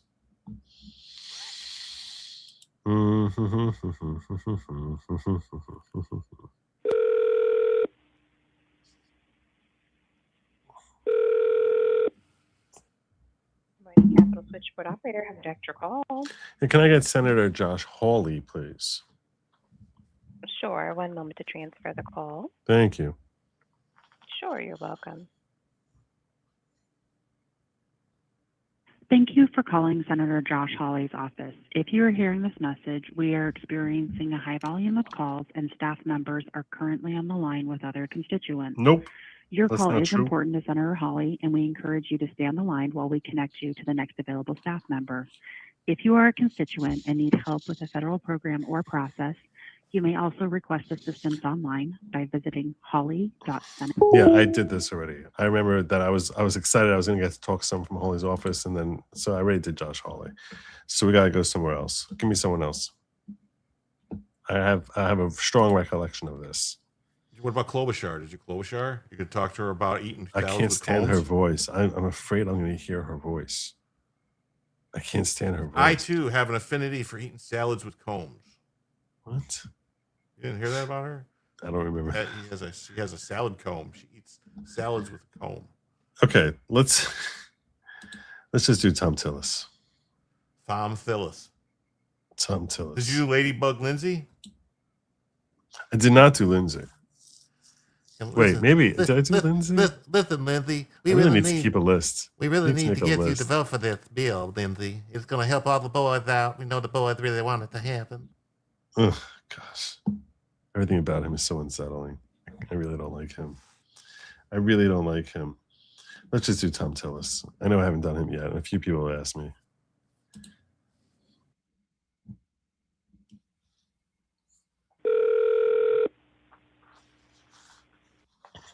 Switchboard operator, how may I direct your call? Tom Tillis, please. Transferring now. Thank you kindly. Hello, this is Tom Tillis, Oh, Senator yes. from the great state of North Great Carolina. state of North Thank you for Carolina. calling our office. I'm sorry we missed your call. If you'd like to leave a detailed comment for me or a member of my staff about legislation, please press 1. If you're a North Carolina resident and need help resolving a problem you're having with a federal agency such as the VA or Social Security, please press 2. If you'd like to leave a comment on any other issue, please press 3. Thanks again. Wait while I transfer your call.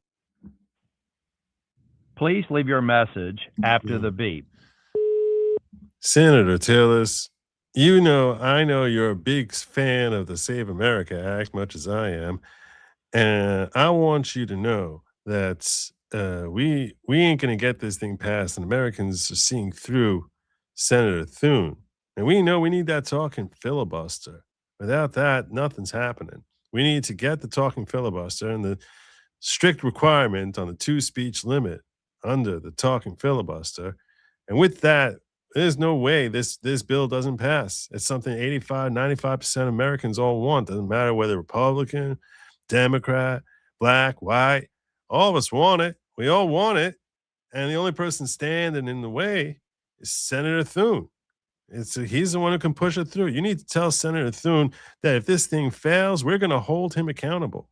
We Americans have a long memory. He's not going to make it. He's not going to make it next time around. He's going to be bounced out of the Senate if this thing doesn't pass. We don't care about getting Democrats on the record either. That's all hot garbage. All we care about is getting it passed, and it's up to him. Get it passed. Please tell him, let him know.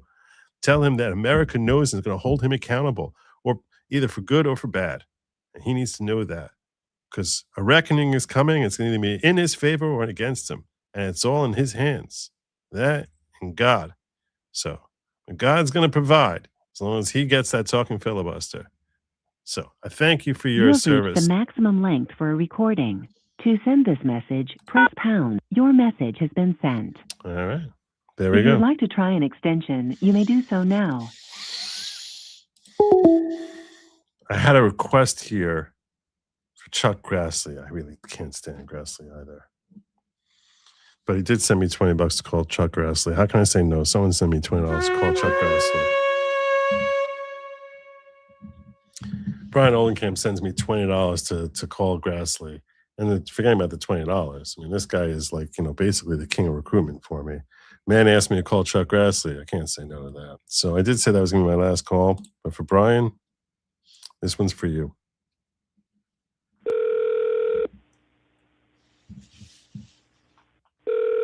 It's all because of him that these appointments aren't going through. How can I help you?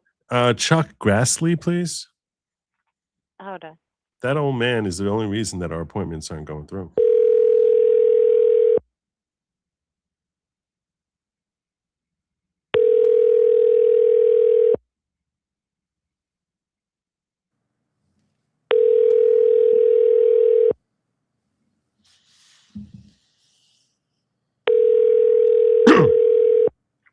You're about to see me go full rant. Hello, this is Senator Chuck Grassley. I'm sorry I can't take your call right now. It's important that I hear from you. Yeah, it's very So important. please leave a message, including your name, your Oh, I will. mailing or email address, and a phone number after the tone. If the mailbox is full, please visit my website at grassley.senate.gov and click on Contact. Thanks again for calling. I look forward I to want to be hearing full. from you again very soon. Record your message at the tone. When you are finished, hang up or press pound for more options. Senator Grassley, my name is Joseph Neerwin, a.k.a. Good Logic. I'm a lawyer turned podcaster. I have 100,000 subs, and I'm live streaming this right now because my fans here, all MAGA, they're all pleading and begging for the Save America Act to be passed. And we understand, we see through the garbage that the Senate is giving us here, telling us that we're going to try and get Democrats on the record here and try and get a vote. That is Senator Thune coming out and telling us he's planning on scuttling this, and so we can have some stupid, empty record that no one cares about. You know what we care about? We care about voter ID. We care about making sure that only citizens are voting. We care about fair elections. We care about having integrity in our elections. We care about the transparency so we can have confidence in our elections. And we don't want to hear all about this other stuff as far as getting Democrats on the record or letting people debate. This is what we want. We want a talking filibuster and a strict application of the 2-speech limit. And eventually those Democrats will tire out. And the only reason we would not have that is because Senator John Thune and his peers have failed to hold them to that standard. It's a standard basic thing that's been in the Senate forever. And the only reason that they would not be holding them to is because they don't really care about getting this thing passed the same way 95% of Americans all want this thing to pass. We will hold you accountable, Senator Grassley. We will hold Senator Thune accountable. We will hold all of you accountable if this thing dies. And we don't care about no record. We care about passing. And if it dies, we will not be forgiving in the You elections. have reached the maximum length for a recording. To send this message, press pound or hang up. To play it, 3. To re-record it, 4. To add to it. Senator Grassley, my name is Joseph Neerman, a.k.a. Good Logic. I'm a lawyer turned podcaster. I have 100,000 subs, and I'm live streaming this right now because my fans here, all MAGA, they're all pleading and begging for the Save America Act to be passed. And we understand, we see through the garbage that the Senate is giving us here, telling us that we're going to try and get Democrats on the record here and try and get a vote. That is Senator Thune coming out and telling us he's planning on scuttling this, and so we can have some stupid, empty record that no one cares about. You know what we care about? We care about voter ID. We care about making sure that only citizens are voting. We care about fair elections. We care about having integrity in our elections. We care about the transparency so we can have confidence in our elections. And we don't want to hear all about this other stuff as far as getting Democrats on the record or letting people debate. This is what we want. We want a talking filibuster and a strict application of the two-speech limit. And eventually those Democrats will tire out. And the only reason we would not have that is because Senator John Thune and his peers have failed to hold them to that standard. It's a standard, basic thing that's been in the Senate forever. And the only reason that they would not be holding them to is because they don't really care about getting this thing passed the same way 95% of Americans all want this thing to pass. We will hold you accountable, Senator Grassley. We will hold Senator Thune accountable. We will hold all of you accountable if this thing dies. And we don't care about no record. We care about passing. And if it dies, we will not be forgiven. To send this message, press pound or hang up. Your message has been sent. There you go. If you would like to try an extension, you may do so now. There you go. All right. All right. Brian liked the message. Thank you, Brian. God bless you. God bless you. Bringing in 50 new members to the following 50 people brought into the following, courtesy of Captain Recruitment Brian Oldenkamp. God bless you, brother. When I call your name, please understand that you've been brought into the following. This is not simply like some fly-by-night group of bunch of idiots like you have in your GOP Senate. No. This is a very enlightened and special group which cares about personal growth. It's not a cult type of cult. It's just a gathering of like-minded individuals who are seeking greater personal growth through community, unity, learning, and thinking. It's really not at all a cult type of cult. I mean it. There's no tracksuits. There's no spaceships. There's no Kool-Aid. There's no dancing around fires to the beat of a tom-tom, shucking off your clothing, going, hey. No goat sacrifices, no squirrel mutilations, no throwing virgins in volcanoes. It's just about greater personal growth, and I am not at all not the leader of the following. Please bear that in mind. I'm just a host. But when you hear your name, seeing as how this is about greater personal growth, and the first step towards greater personal growth is through acknowledging kindnesses that are shared with you by others. I would appreciate it if you can express your kindness to Brian Oldenkamp, who has brought you into the following 50 people brought in here. I'm going to give him the horn again for that one. As we read off the names, I'm going to do this as quick as I can. Chris Griffin, Shia Eisenman, who just called like 2 minutes ago, Diane Payne, Smostein, D. Witt, Akura, USA Bro, Spacebar, Sibylane Lalin, 4726, Lawyer Nurse. Wow, that's quite a resume. Liz Blue, Mark Med in a Battle Trick 781. There you go. Jody Capilli, LSO Matic, Barb Sprayberry, Big Trouble Media, Super Wiener. Nice. Well done. Big Trouble Media, Arnold Newton, Miranda S. Panda, Publicly Buzzed. Oh my gosh, it jumped on me. I gotta go back up. Hold on, it jumped. I was scrolling. Polyester Jumpers, Jin El Caimaro Kamaru 31. Yeah, that was right. Lynn C, random YouTube user. Nice. 9200.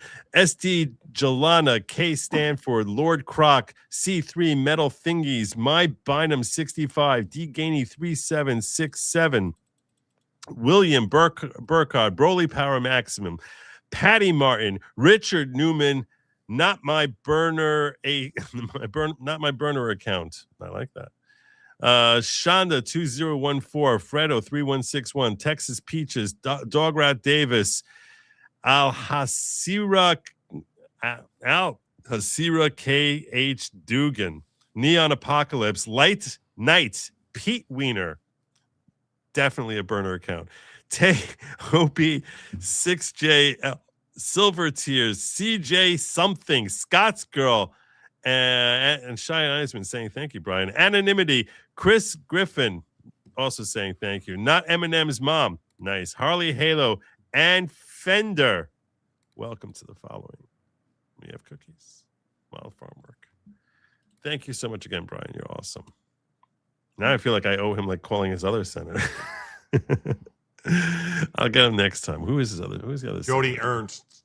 Oh, Jody Ernst. Oh, that's a Democrat. Okay, that's why he said Chuck Grassley. No, Jody Ernst is not a Democrat. She feels like a Democrat. She's not running for re-election.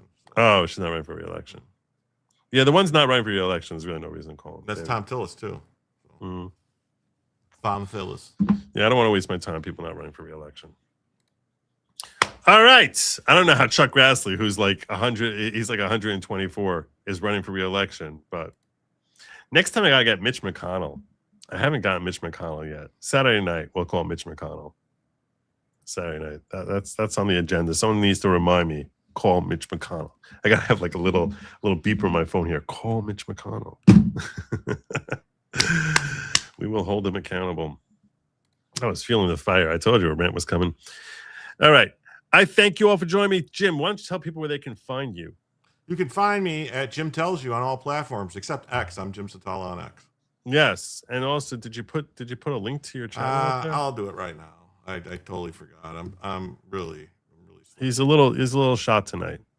A little slack, and I was a little late tonight. Joe had to go. Was late because I was late. It's not your fault. It's totally on me. It was my fault. It's totally on me. I wasn't ready to go earlier. All right. So make sure you check out Jim Tells You. Also, please bear in mind that lab meat was never meant for you. It was meant for they, them. Everyone knows this. It's true. I just spit facts. And do not eat the bugs. Don't do it. I thank you all for joining me. God willing, I will be here Saturday night. I will. I'll see everybody tomorrow night. Till then, have a good night and Godspeed.